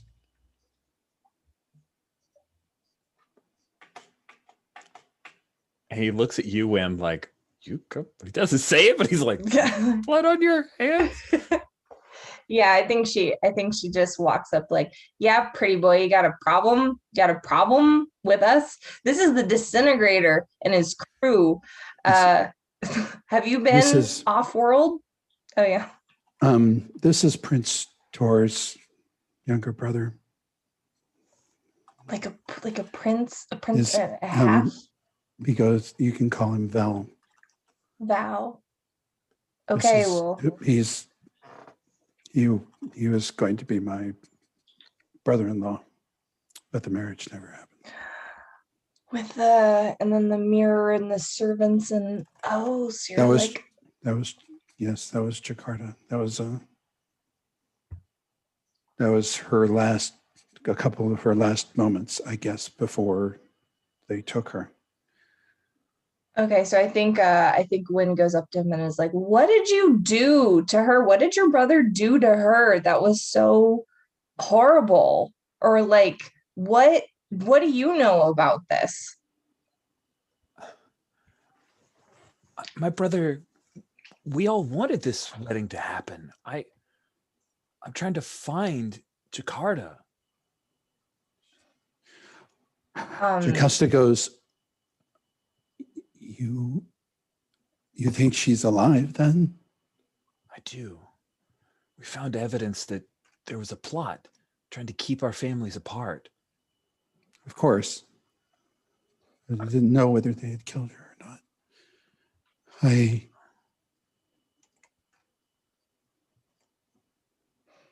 I wasn't there. And Jocasta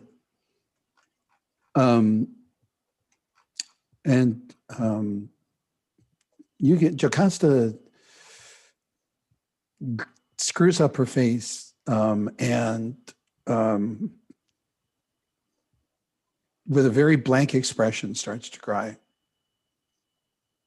I think Talon's going to answer to that, and is going to pick him up by the scruff of his neck, and he's going to dangle him, and he's like, "All right, your worshipfulness.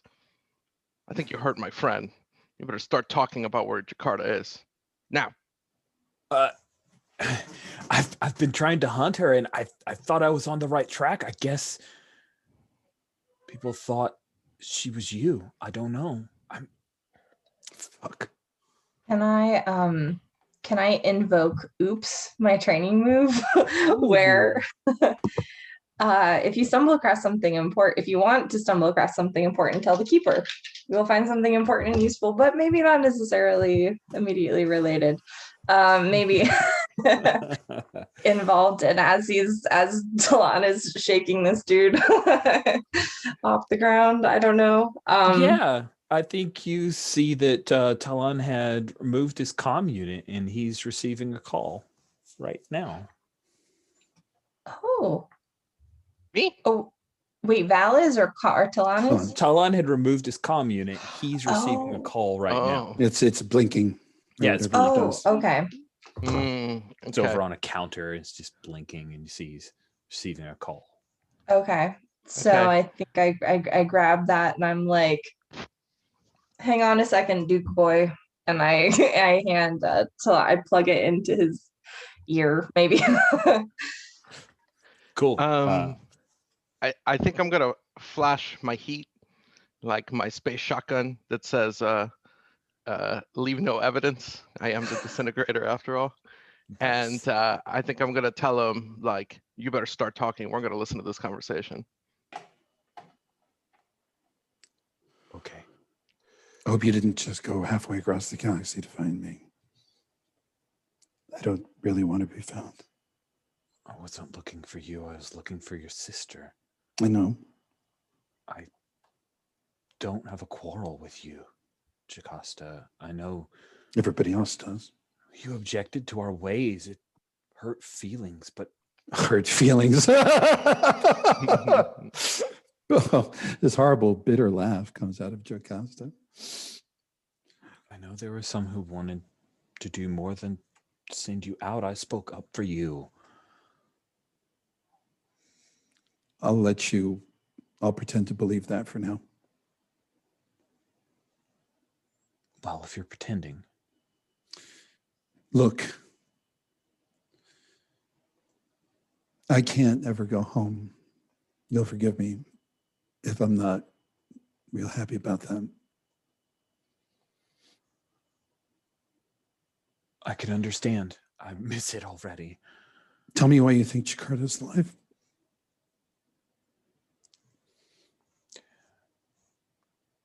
We found some remains and we were told it was her. But I didn't feel right. I kept seeing her in my dreams. And so I took it to someone off-world, and they confirmed that it was a lie. We were fed a lie, and I've come out to try to find her. My brother doesn't want me here. No one wants me to find her. I don't care.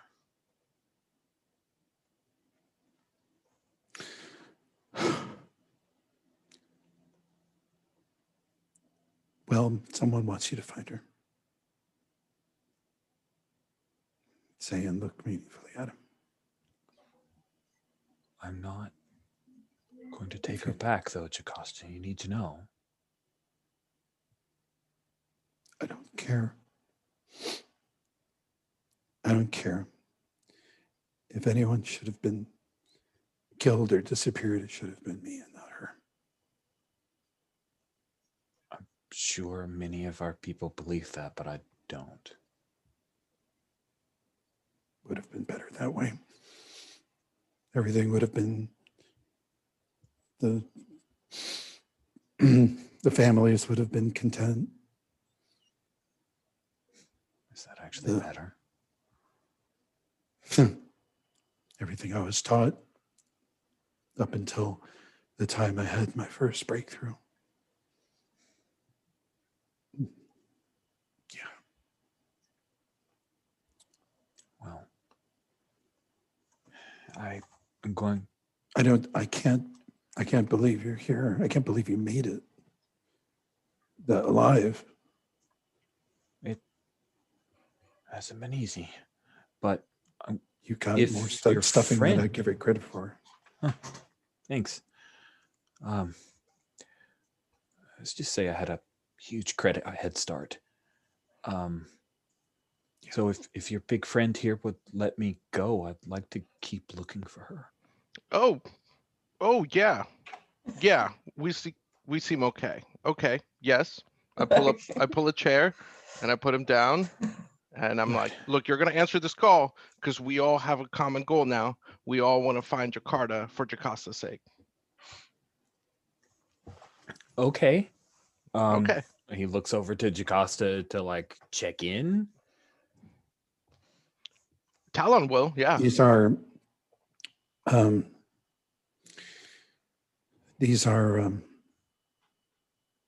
Jocasta says, and the next words just come out like they were forced out with a crowbar. These are the only friends I have. So Don't you forget it, your highfulness. I think Looking whenever at you. Jocasta says these are the only friends I have, I think Jody's kind of leans back on the one of the workbench tables and knocks off like a spanner, and it makes this loud, reverberating, clanging noise on the ground. And he just kind of looks at it and then looks back up and. Yeah. So, I'm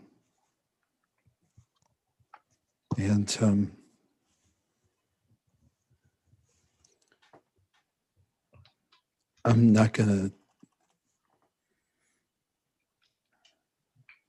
gonna stop you getting yourself killed over this, but it might be better to work together.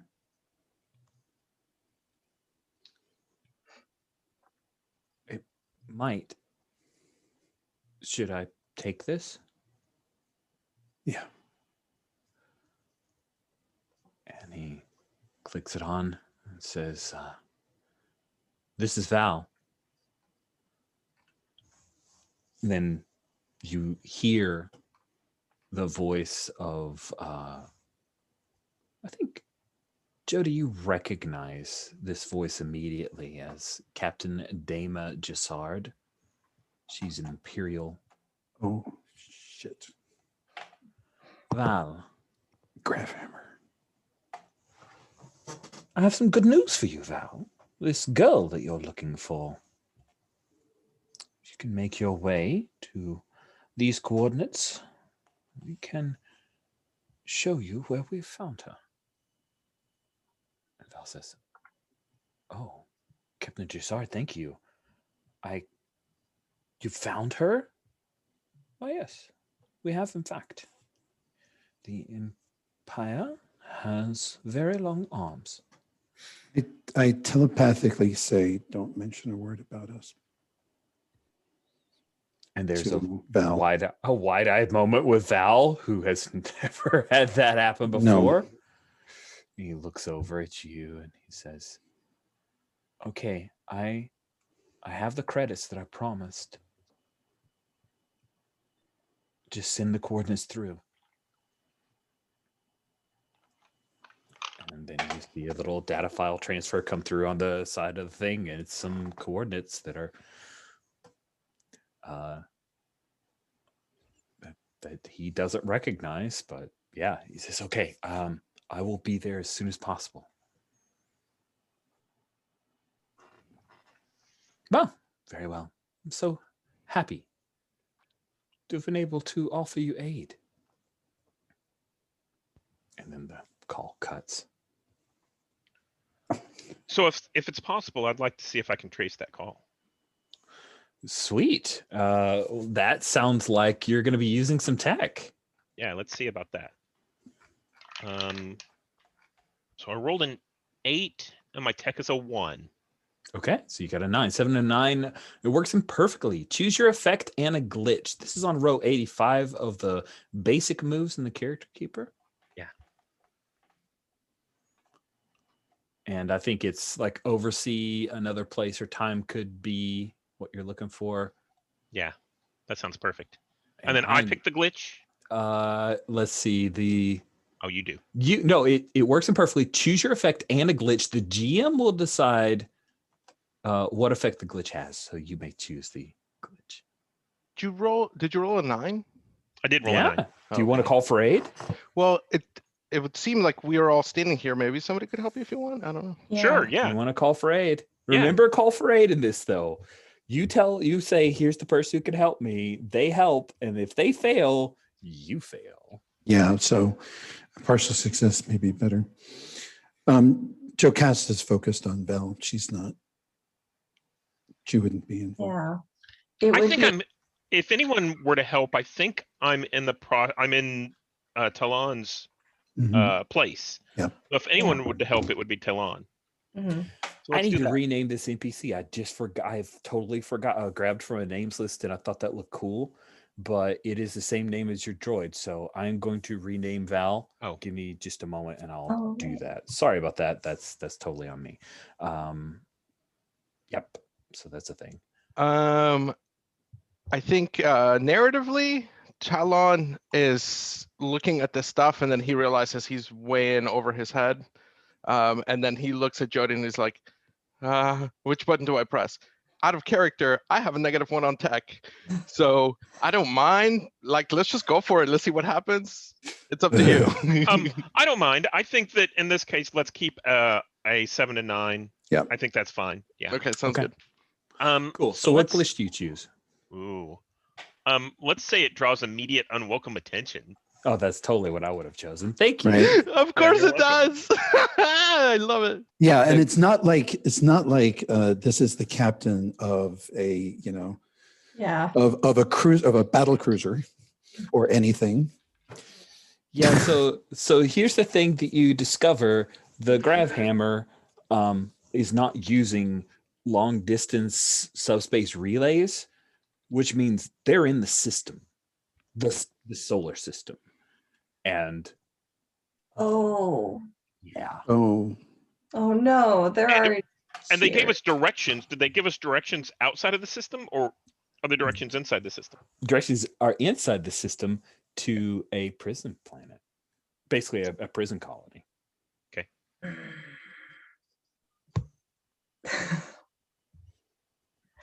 Yeah, this system's the real refuse dump of one kind or another. Looks like we're gonna have to mask the raptors. We go on out of here, or the ship as we go on out of here, so that they don't follow us. I've heard of this, Captain.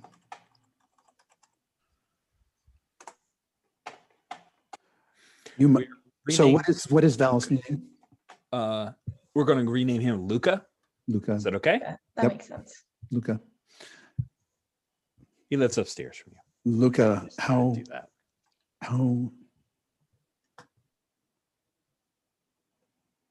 you spent a lot on this.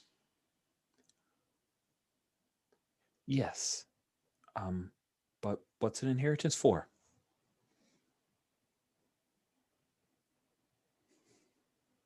Okay, now I believe you.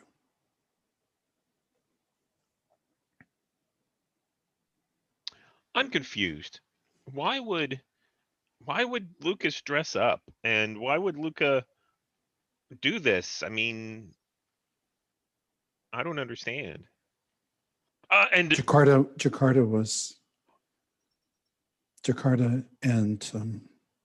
and Tora were to be married in order to heal a rift between our two families. There is a lot of power politics back where I come from. I'm in love with her. Does Tor know? No. I'm not taking her back. I understand. I'm not going to make her do anything she doesn't want to do, but She wasn't. She was willing. You should know that.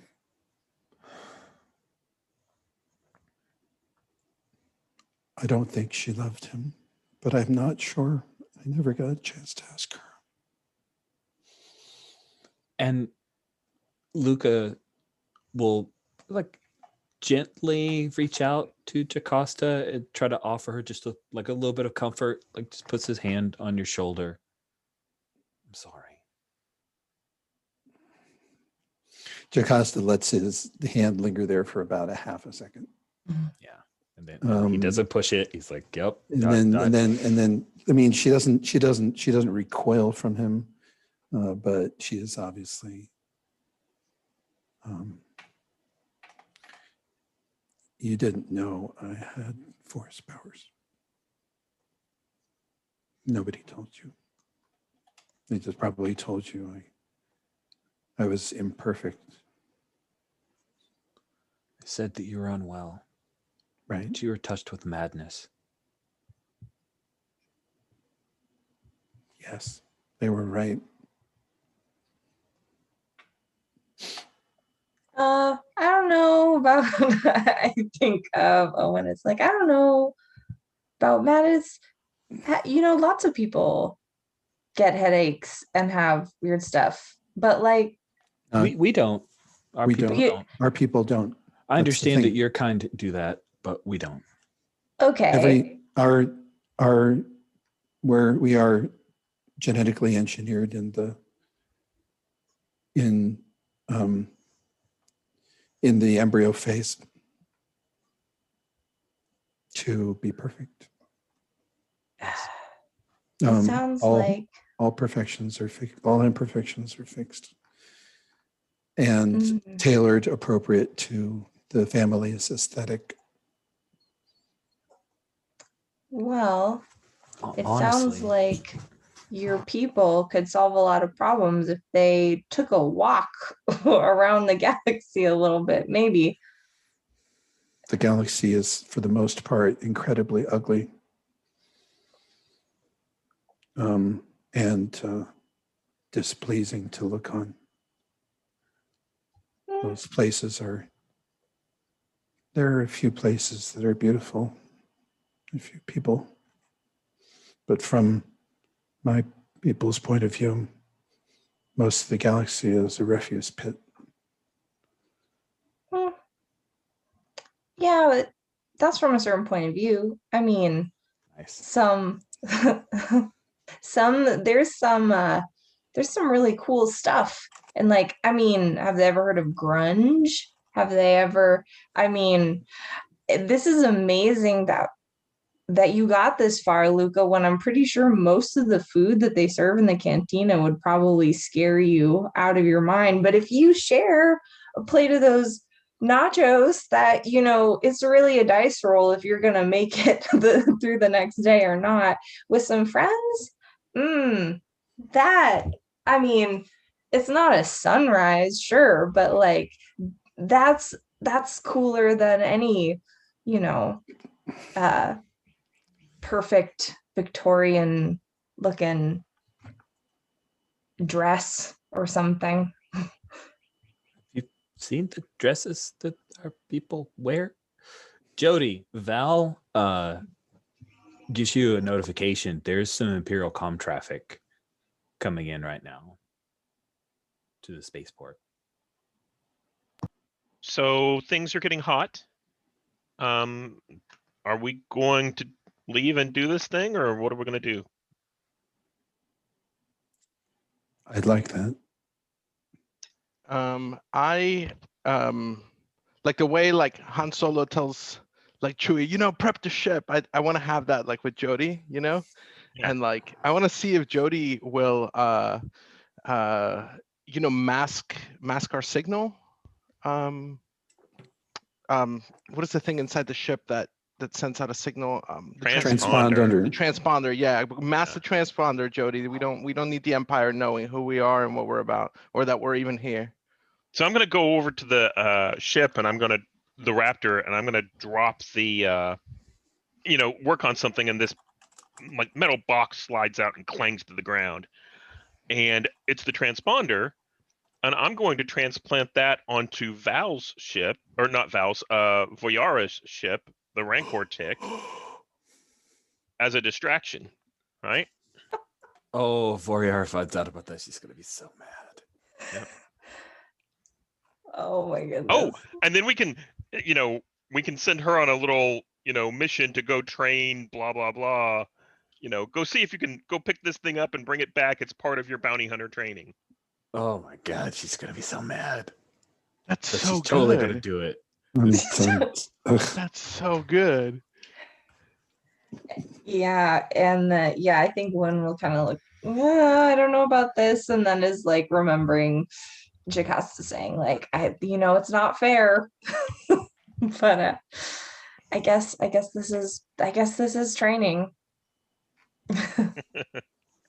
Voyar, I telepathically say Voyara shouldn't be alive, so she should be grateful for, you know, for how anyway this turns out. Justify all you want, guys. That's good. That's good stuff. Sweet. So, scene of rushing. Oh yes, Talon. I want a short scene. Do you remember in Solo when you went by Lando's quarters and he just had a closet full of capes? Oh yes. In my quarters, there's definitely like Talon loves to just walk around shirtless a lot, but he does have like an array of like different sort of like skirts and loincloths and like pants and different like from the waist down wear of all different colors. And right up against that, I think, if it's okay with you, as Luca is moving in, like Talon is going to like push him up against the wall and have a short scene where he's like, I just want you to know, I don't like you. You make my friend cry. You stand for everything that she doesn't like, as far as I'm concerned. She's in distress. I don't like your jaw. I'm looking out for you. I just want you to know that. Oh. I do want to see if he flinches, like how he responds.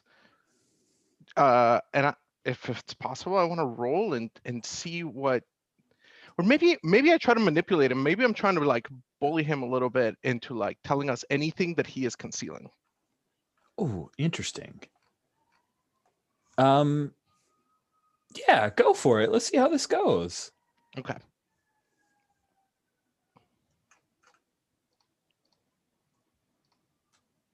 Because we haven't done that. I don't trust them. 11. Wow. That is impressive. Most impressive. Yeah, I think he says,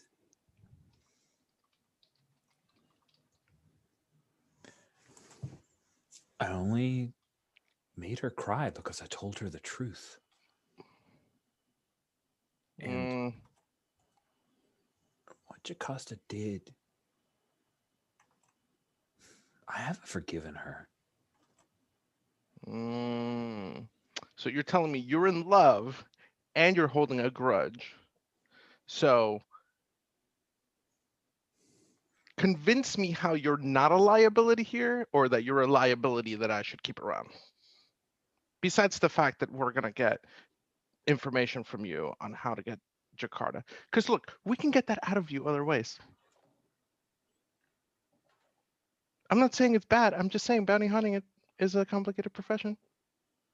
We can get it out of you. You do know that I'm fabulously wealthy. None of which comes your way if I'm dead. See, it's stuff like that. That's why I don't like you. You're like making my point here. It's like you're not even trying. And like Twi'leks have a way that they can communicate with their Leku. Yes, and so, they can. Yeah, but it's like subtext only. And his Leku are like, they are not happy. He has no read on that. And, no, he doesn't. It's just flavor. No. we all get it. He's clueless. This is the longest conversation he's had with an alien being. So he's sheltered. I don't like him. I'm shocked that like Talon heard about gobs of money and was not like interested at all. Like he's such a good boy. No, it's just Jocasta cry. Yeah, Talon. And he was born into it. He didn't steal it like a hardworking man. He's such a sheltered little squish. Talon.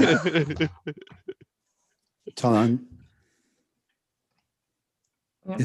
It's a bounty. This is the client. And I took a gluca and I went, right? Absolutely. This is a contract and you're paying for it. Through the nose. It's fine.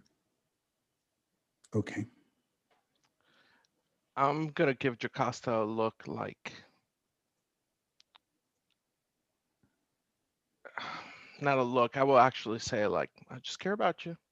You just know what it's like when things get personal.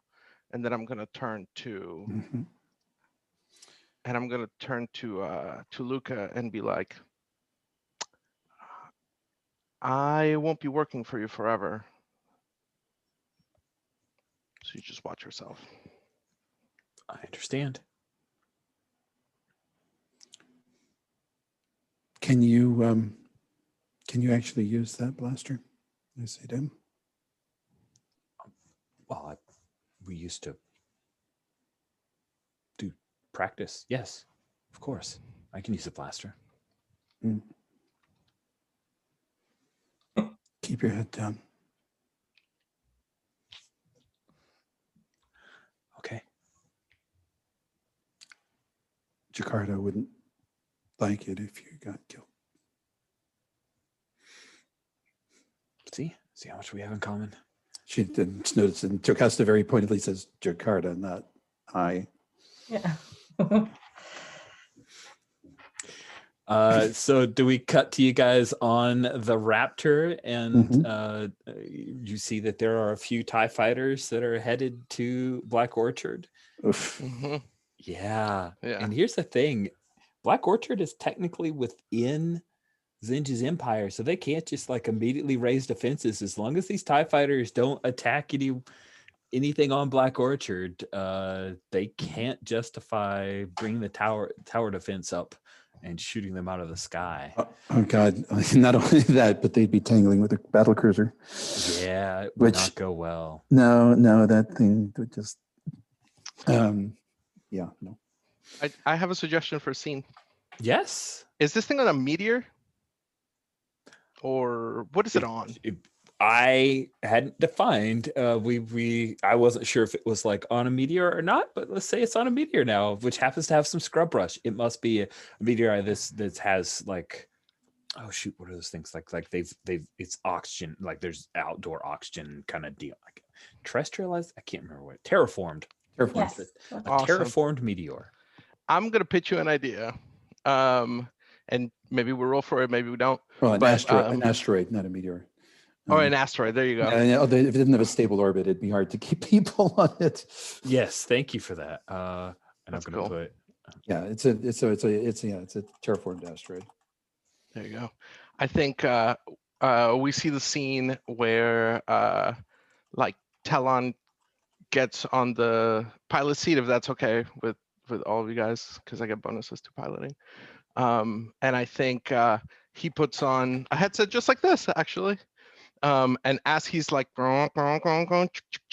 like clicking things on, right? I would probably ask Jody to co-pilot, but yeah, I'm like I have my headset on and it's like, everyone, welcome to Raptor Airlines. Please keep your Leku Montrails, Talons, and any other tentacles inside the vehicle.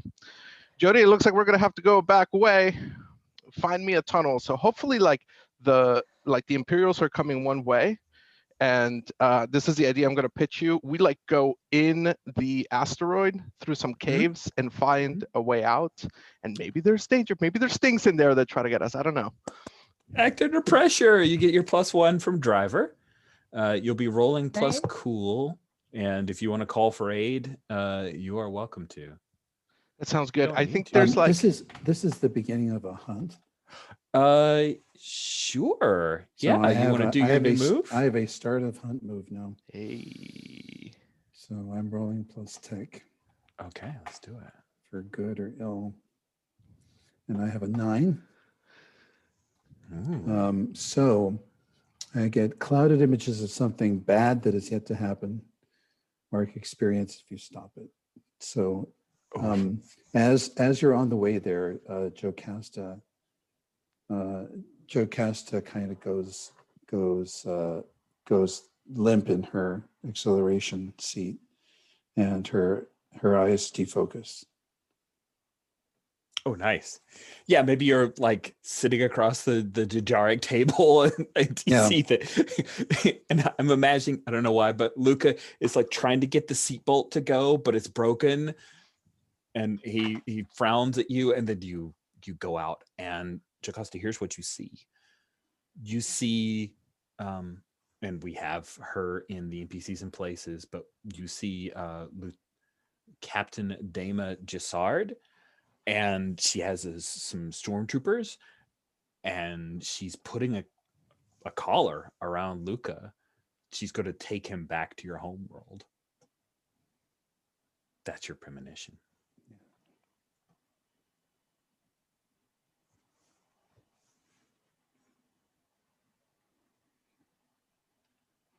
Maybe not the worst vision Jocasta's ever had in this premonition space. Maybe not the worst.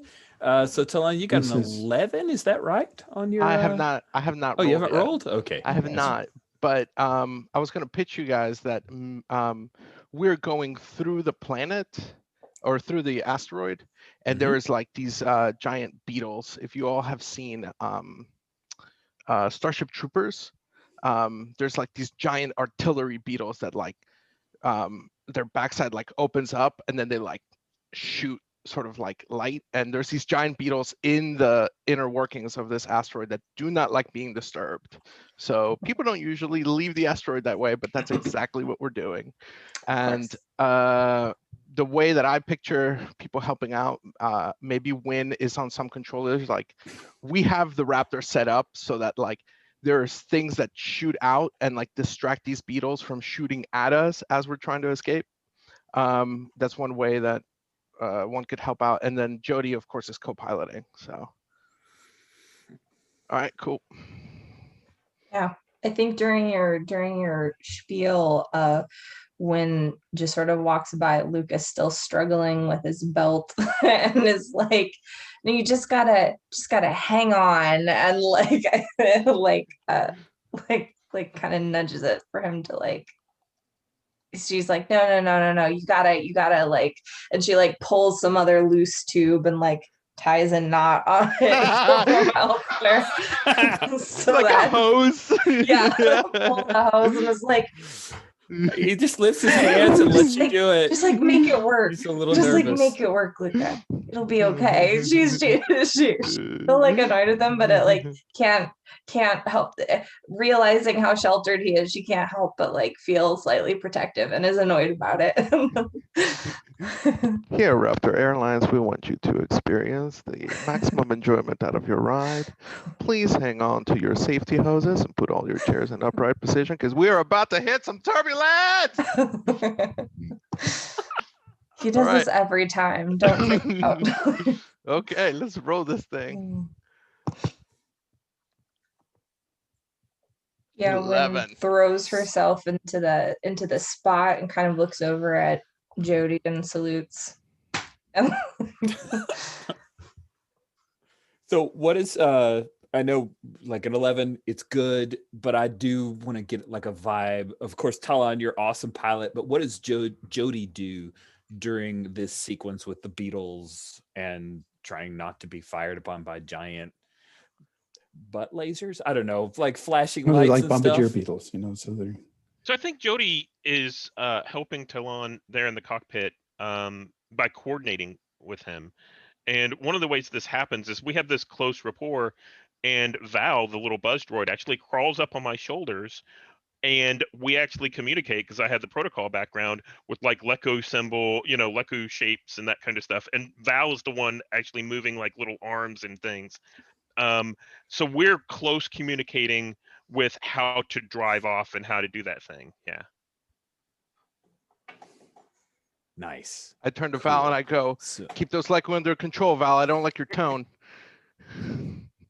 Nice. And as you guys zoom through, of course, we have a TIE fighter that like chases after, and like one of the beetles is just in range enough, but you guys have zipped past, so it's kind of like, you know, the person who was trailing the speeder who gets caught by the cop, you know, like, ooh, this light just engulfs, and we see the silhouette of the TIE fighter for a moment, and then it's nothing there, and then. Yeah, you like zip through the middle of this asteroid off to the dark side of it, far away from the grav hammer, as Captain Gisard has the grav hammer land on Black Orchard, and of course demand to know where you guys are.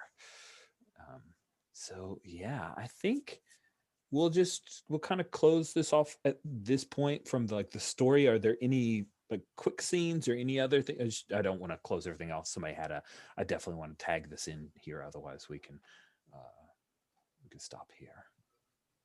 No, I think one just sort of looks out the back window at this happening and is like, so the chances of this ruining our reputation on Black Orchard, 50-50, 70-30. They're not after us. They're after Luca. No, they're helping me. They found Jakarta. You heard the call. Oh. This must be something else. Oh, he's such a sweet summer child. Jocasta, I can't believe you grew up with these people. They're I'm not surprised that an Imperial would want to be paid twice.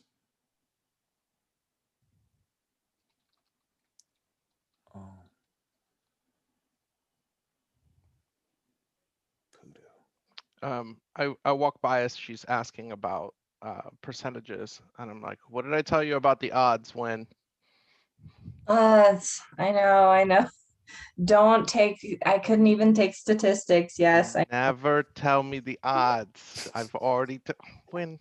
Come on. Okay. All right. All right, exactly. I mean, who cares? That's, yeah, my livelihood. Woo, bye. That's the spirit. And then I think we cut to a quick scene with Luca, who's going to ask Jody. At this point, he's tired of Jocasta looking mean at him, and Talon is not nearly as friendly as he'd hoped. So he says, "Droid, if the Imperials are after me, then it serves to reason they haven't found Jakarta." Calculating. There's a chance that they did find Jakarta, because otherwise they would need something. A typical bounty hunter would ask for proof before they agreed to the rendezvous. So it's possible that they have them. We don't know yet. There's not enough information. Thank you, Droid.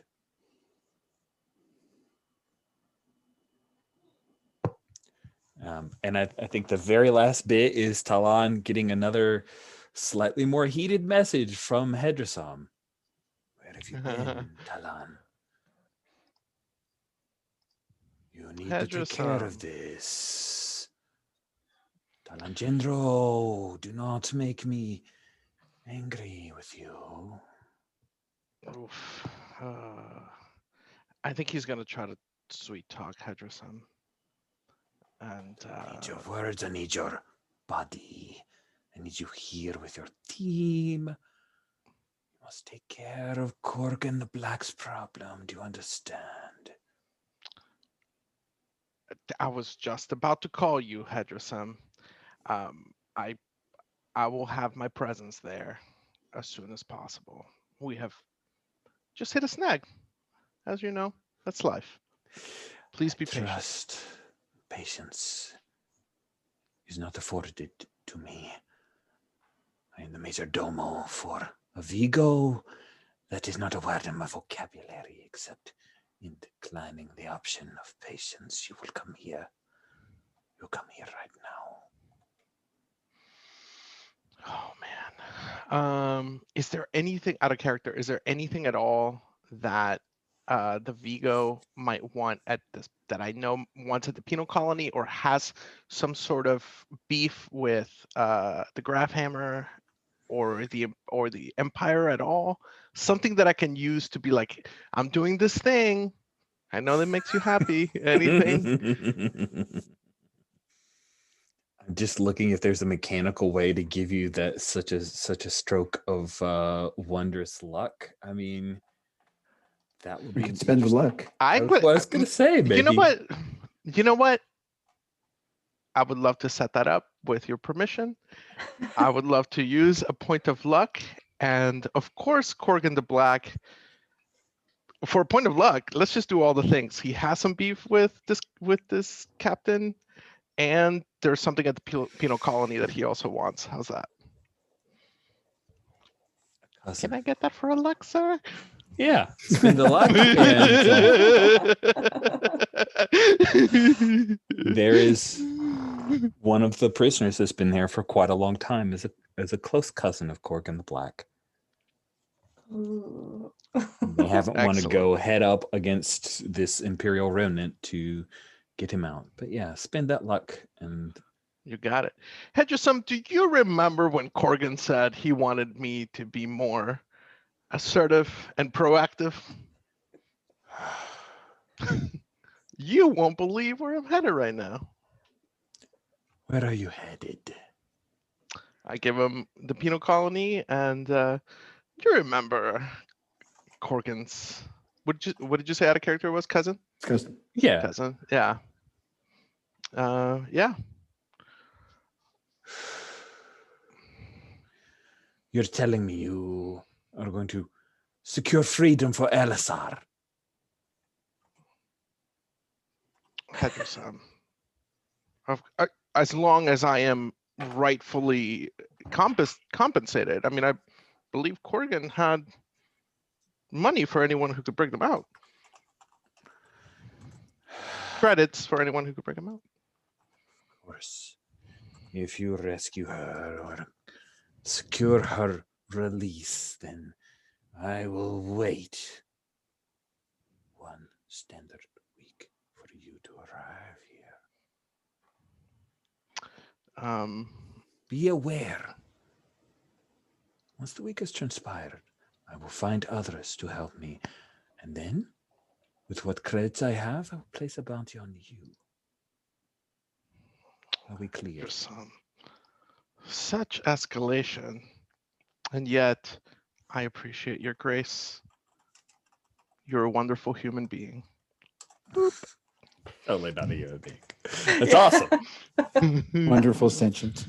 That's great. No, I love it. That's a very good Han Solo quote. I love it. Awesome. So that will bring us to a close. I don't think you guys get a payout. Not yet. Yeah. So let's go with our end of session questions. Did you conclude the current hunt? We Start the didn't. hunt? There is We no hunt. started one. You Did started you two. make? Did you We make the started Bounty two. Hunter Guild happy? We stopped somebody from masquerading as part of the guild. You know That what? doesn't- yeah. I will agree with that. That works for me. We're doing our Yay. civil duty out here in the galaxy. Look at us dues paying members. Did you learn something new and important about the galaxy? I think we learned a lot about Jakatsu's world. And Which like, needs a name, by the way. that's right. We really need to name that world. Like I desperately want Yes. Luca to pine for home with a name. Cool. Then I'll say yes to that. And then did you learn something new and important about one of your hunters, your fellow hunters? Yeah. I think we Yeah, learned that's a all at lot. once. I mean, we had Jody had all those flashbacks, all those scenes at the beginning. Yeah. Yeah. Mm-hmm. Jocasta had a bunch with her almost to be brother-in-law. We got to see that Talon is an amateur theatrics person. to really dig into his script writing. This is all for us to get paid. I'm just saying. And we might not lose a limb on stage. Everybody wins. Good stuff. Cool. That's 3 or 4. So you each get to mark 2 XP. Finally leveled up. Oh my gosh. I'm so excited. Congrats. Same. Good work. I'm happy to hear it. And so if you guys have, it's time. So if anybody needs to go, please go. But if you've got a moment or two, I'd love to do stars and wishes. Mhm.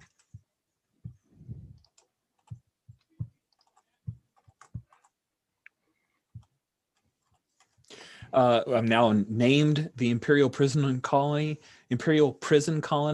IPC. So the IPC 152 is the place where LSR Targon is currently being held, as well as possibly Jakarta.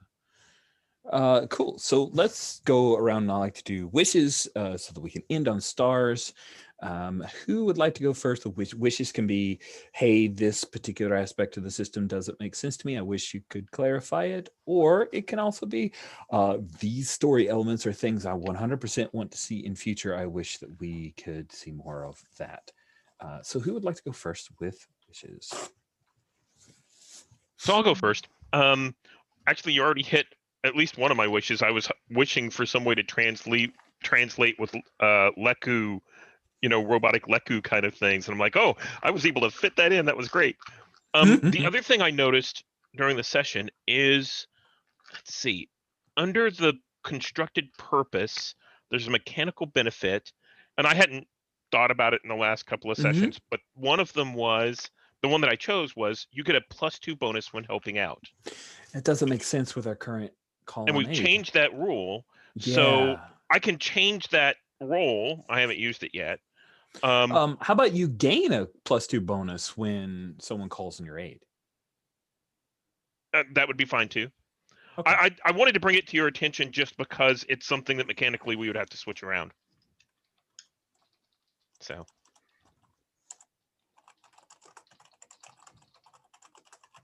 How's that? Perfect. Assistant, you gain a +2 bonus when someone calls for your heir. which I will fix the typo to aid.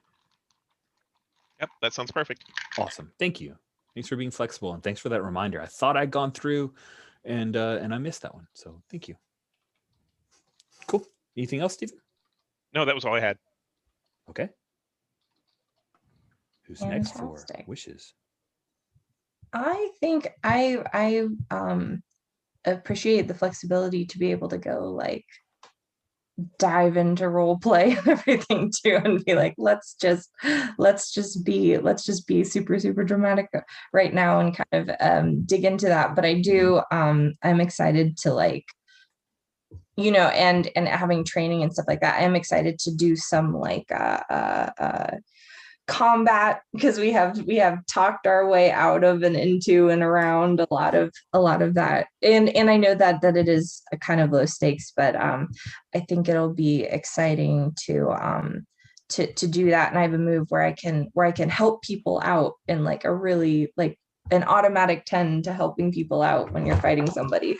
So maybe that can be used also out of combat, but I guess if it's psychologically fighting someone as well, it's kind of written. Yeah, I think that's a pretty narrow definition, but I'm more than happy to broaden the power part to help with lots of conflict with an enemy. Okay, cool. Because if that's how we define it too, then I'll think of that when we're navigating some of these tense situations as well. But yeah, that is pretty much me. Yeah. Cool. Thank you very much, Danielle. So Cisco or Brandon, who'd like to go next with wishes? This was wonderful, just chock full of wonderful stuff.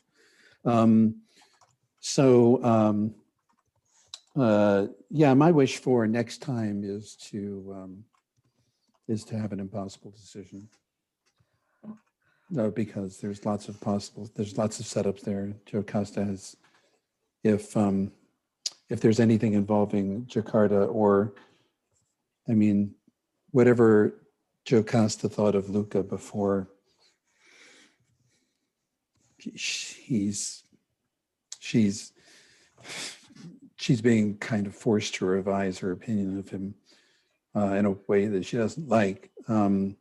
But it also might mean that, but she also feels impelled now to protect him from the looming catastrophe that she has foreseen. And that could mess up everything. And so I'd like actually to get stuck with that. Nice. I like that. Cisco, what about you? Wishes? Do have wishes. There is a move called Make a Plan, and I would love to engage that move since we are headed to this penal colony. Mind meld. I was totally like, I wanted to kick off the next session with you guys, maybe quickly charting out your make a plan and jumping straight into it so that it's not a Shadowrun style spend 2 hours figuring out how to break into a prison. And I'm a huge nerd for montages because I love visual storytelling. You know, how much can you tell just visually without dialogue, right? And so I'm feeling super nerdy about there being like an Ocean's 11 style, we're breaking into this thing type montage for that move. Yeah, so that's awesome. There's a question on read a bad situation, and I thought about this when we were with the uppity captain on his ship, right? There's one of these questions that say, what's the best way to protect the victims? And this is Star Wars, and it's that scum and villainy branch. So I was going to pitch you to either add a question or change that question to like, what's the best way to protect assets around us? What's the best way to protect the environment? Because that might be the thing that helps us keep the clients happy and keep the keep the guild happy. Just an idea. Yeah, the victims is super off-brand. That is a good catch. Only because it's Star Wars, and like one of the big themes in Star Wars is that lives are expendable, especially when you deal with the Empire, right?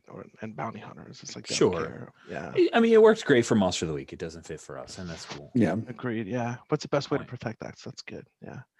Yeah, I'm into that. Yeah.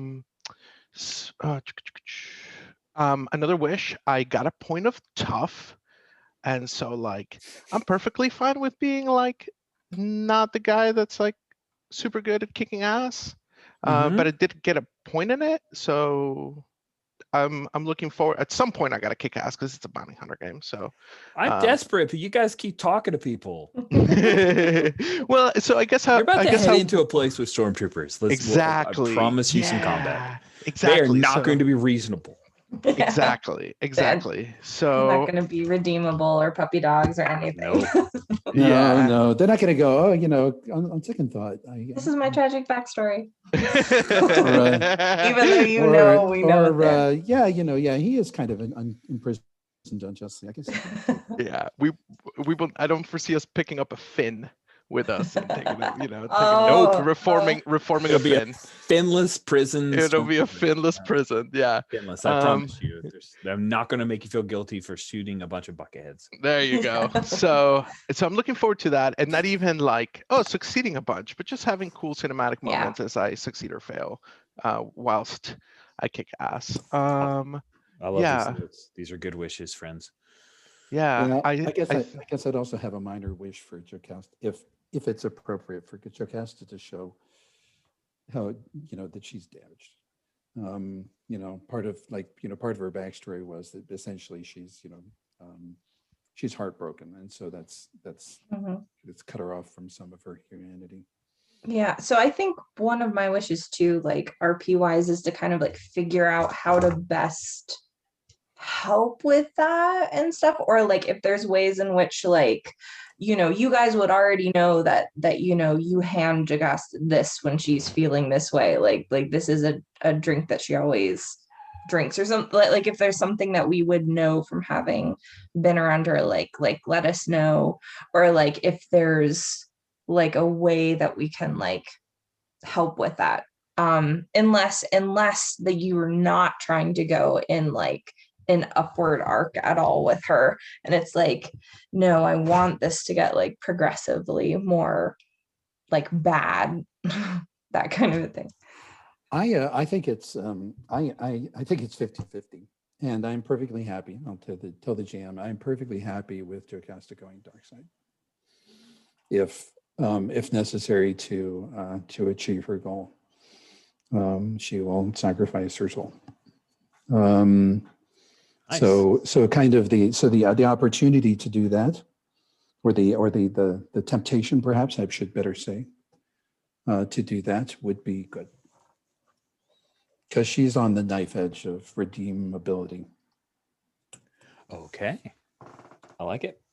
Let's slip back around for. I had a couple more wishes real quick. Okay. I'm so needy, so demanding. Cisco Part 2. Okay.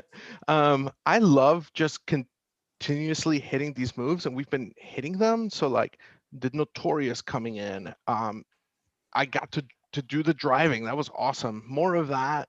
And then as we break into the prison, having an inside man, like using Fixer, or having another professional with a particular set of skills. I just love bringing in the NPCs. Yep. Me too.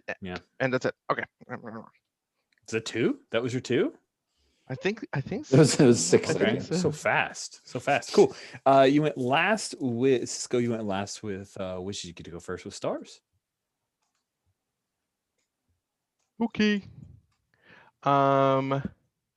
Steven, love everything that's going on with Jody. Like, I love the flashback stuff, the figuring out what's in there, you know, in her memory core. That's so cool. I love that stuff.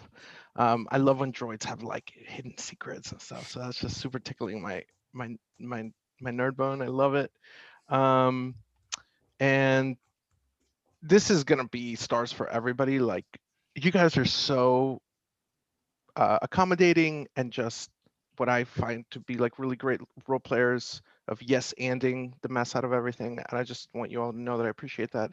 Steven specifically with like you being the co-pilot and then like that whole scene with us like practice hunting and you yes-anding that. And then big star for like the Leku. Did you have that set up as a wish somehow? Did you have a move for that? No, I just realized you had said something about using the Leku to communicate something, and I'm like, ooh, I'm supposed to be the translator or a protocol droid. I should do something with that. Yeah. I love that so much.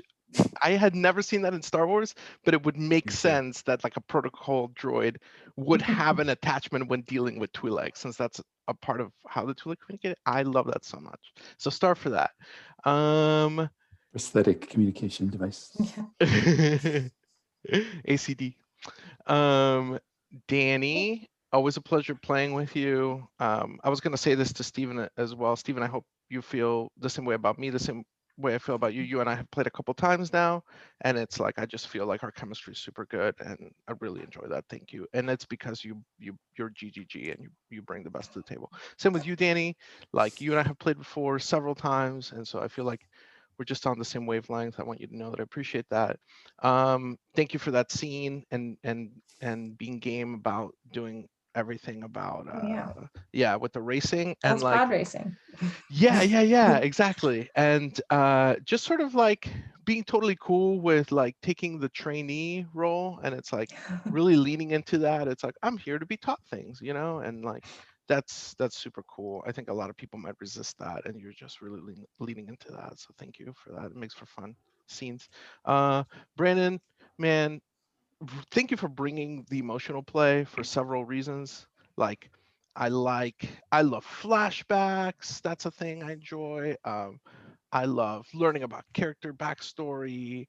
I like kudos to you and Danielle for all that give and take on that. Like, you know, you see this and you see that, and it felt good. You guys trusted each other.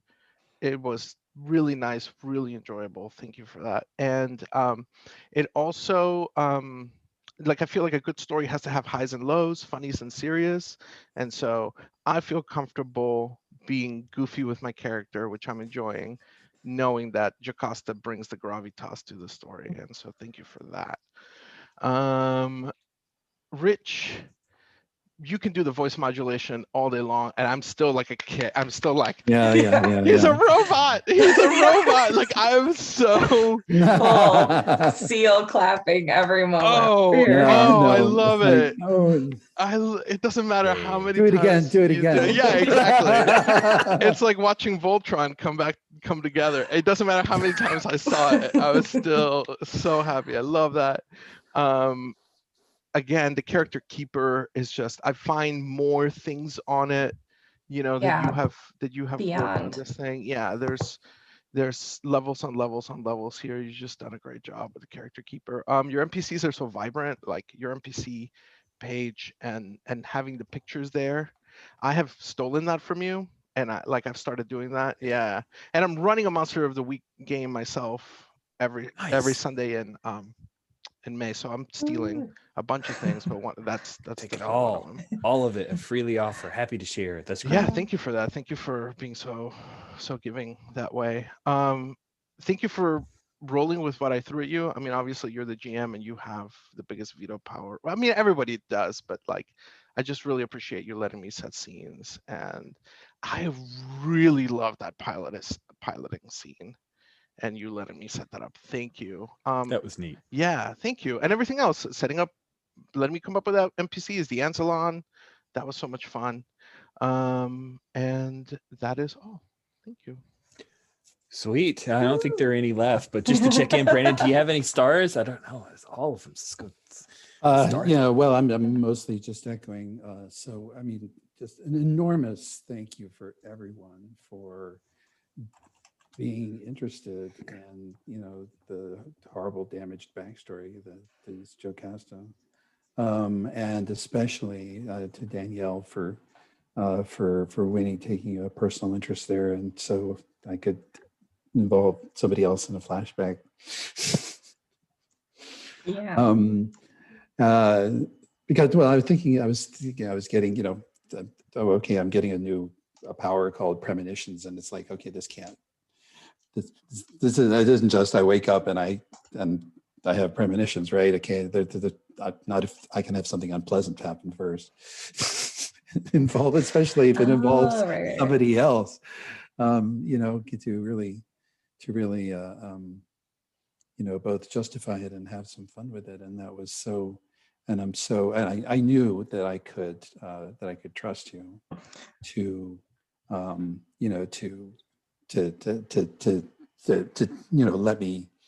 me steer.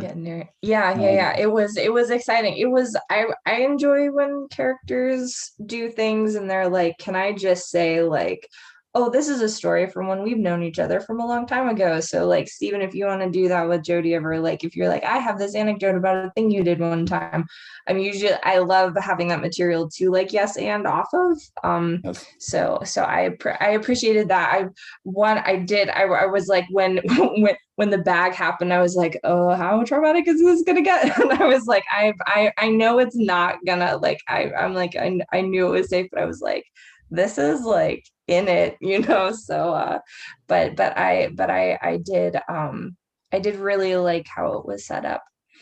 So yeah, and to everybody for for the enormous bringing different perspectives to that, the involvement with Luca and things like that felt very personal, and Rich, of course, your NPCs are powerful. They feel deep and real, even when you just introduced them 5 seconds ago. It's and thank you for bringing the past forward in such a meaningful character way, not just as a reference, but as a front and center. Here's something, and we have to deal with it. And because and the voice modulator. So that's what I've got. Thanks, Brandon. Danielle. Yeah, obviously echoing what everybody said, but stars to Rich to your NPCs. That sometimes I go to the NPC tab just to like see who's new, and there's always somebody new just to like see like, can I drop names somewhere? I just want to use all of them. But it's like, oh, there's a sniper. Maybe if we need a sniper in the next mission, there's somebody we can ask about. It's like, that's amazing.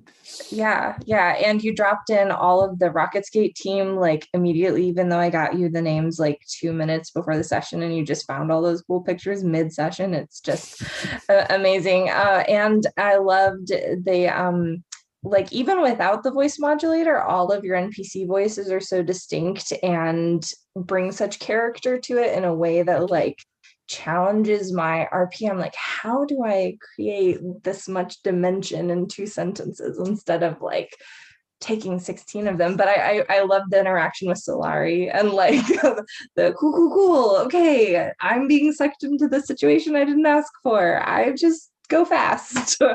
And I really appreciated that, like, vibrant touch of atmosphere for who's the trainee to be able to like show a little leadership, like, oh, actually I'm the one with experience in this situation. So I'm excited for those like inverse moments and like being able to interact with Luca that way. And I felt like it really helped flesh out a lot of like, because we've gotten Jocasta's side of things, which is obviously like the very dark, like kind of damage side of it. So to see the kind of beautiful naive aspect of it, I think was really illuminating to kind of figure out where we all fit in with that. And star to Stephen for coming up with so many great ideas for like things and really being able to use your RP to include other people and bounce off of what people have said, which I think again, just kind of like gives me a new target of like, okay, how do I do this so I can, because for me sometimes like my wish to grow in that area is to be able to RP in a way that brings new information. Like when we all know something that has happened and then someone asks your character has to in character say something about something that has already been talked about, being able to like bring some new information or character stuff so that it's not just like, let me tell you all for 5 minutes the same things we've just been hearing from the GM about. And I think that you have a great way of doing that, and Cisco is a great way of doing that, and all of Brandon, everybody does. So I when those moments happen, I'm always like, oh, that's really, really cool. So and great job, Cisco, obviously, for being for Talon of being our fearless leader, who also like is a big teddy bear, but also like is threatening people left and right all of the time, and isn't afraid to like reference his big gun that he still hasn't used. I guess my wishes is like to see if he will ever use the big disintegrator gun. So yeah. I think Win and Talon might have had a session where he's like, the best gun you can own is the one that you never use. I love that. I would love that kind of thing on screen, because I don't think, if it's been, everyone else seems to kind of know what his way is, and if that's his way of telling her that like he doesn't like killing bounties, I think that she still thinks that like he's really gonna pull this out someday, guys. Like he's really gonna do it.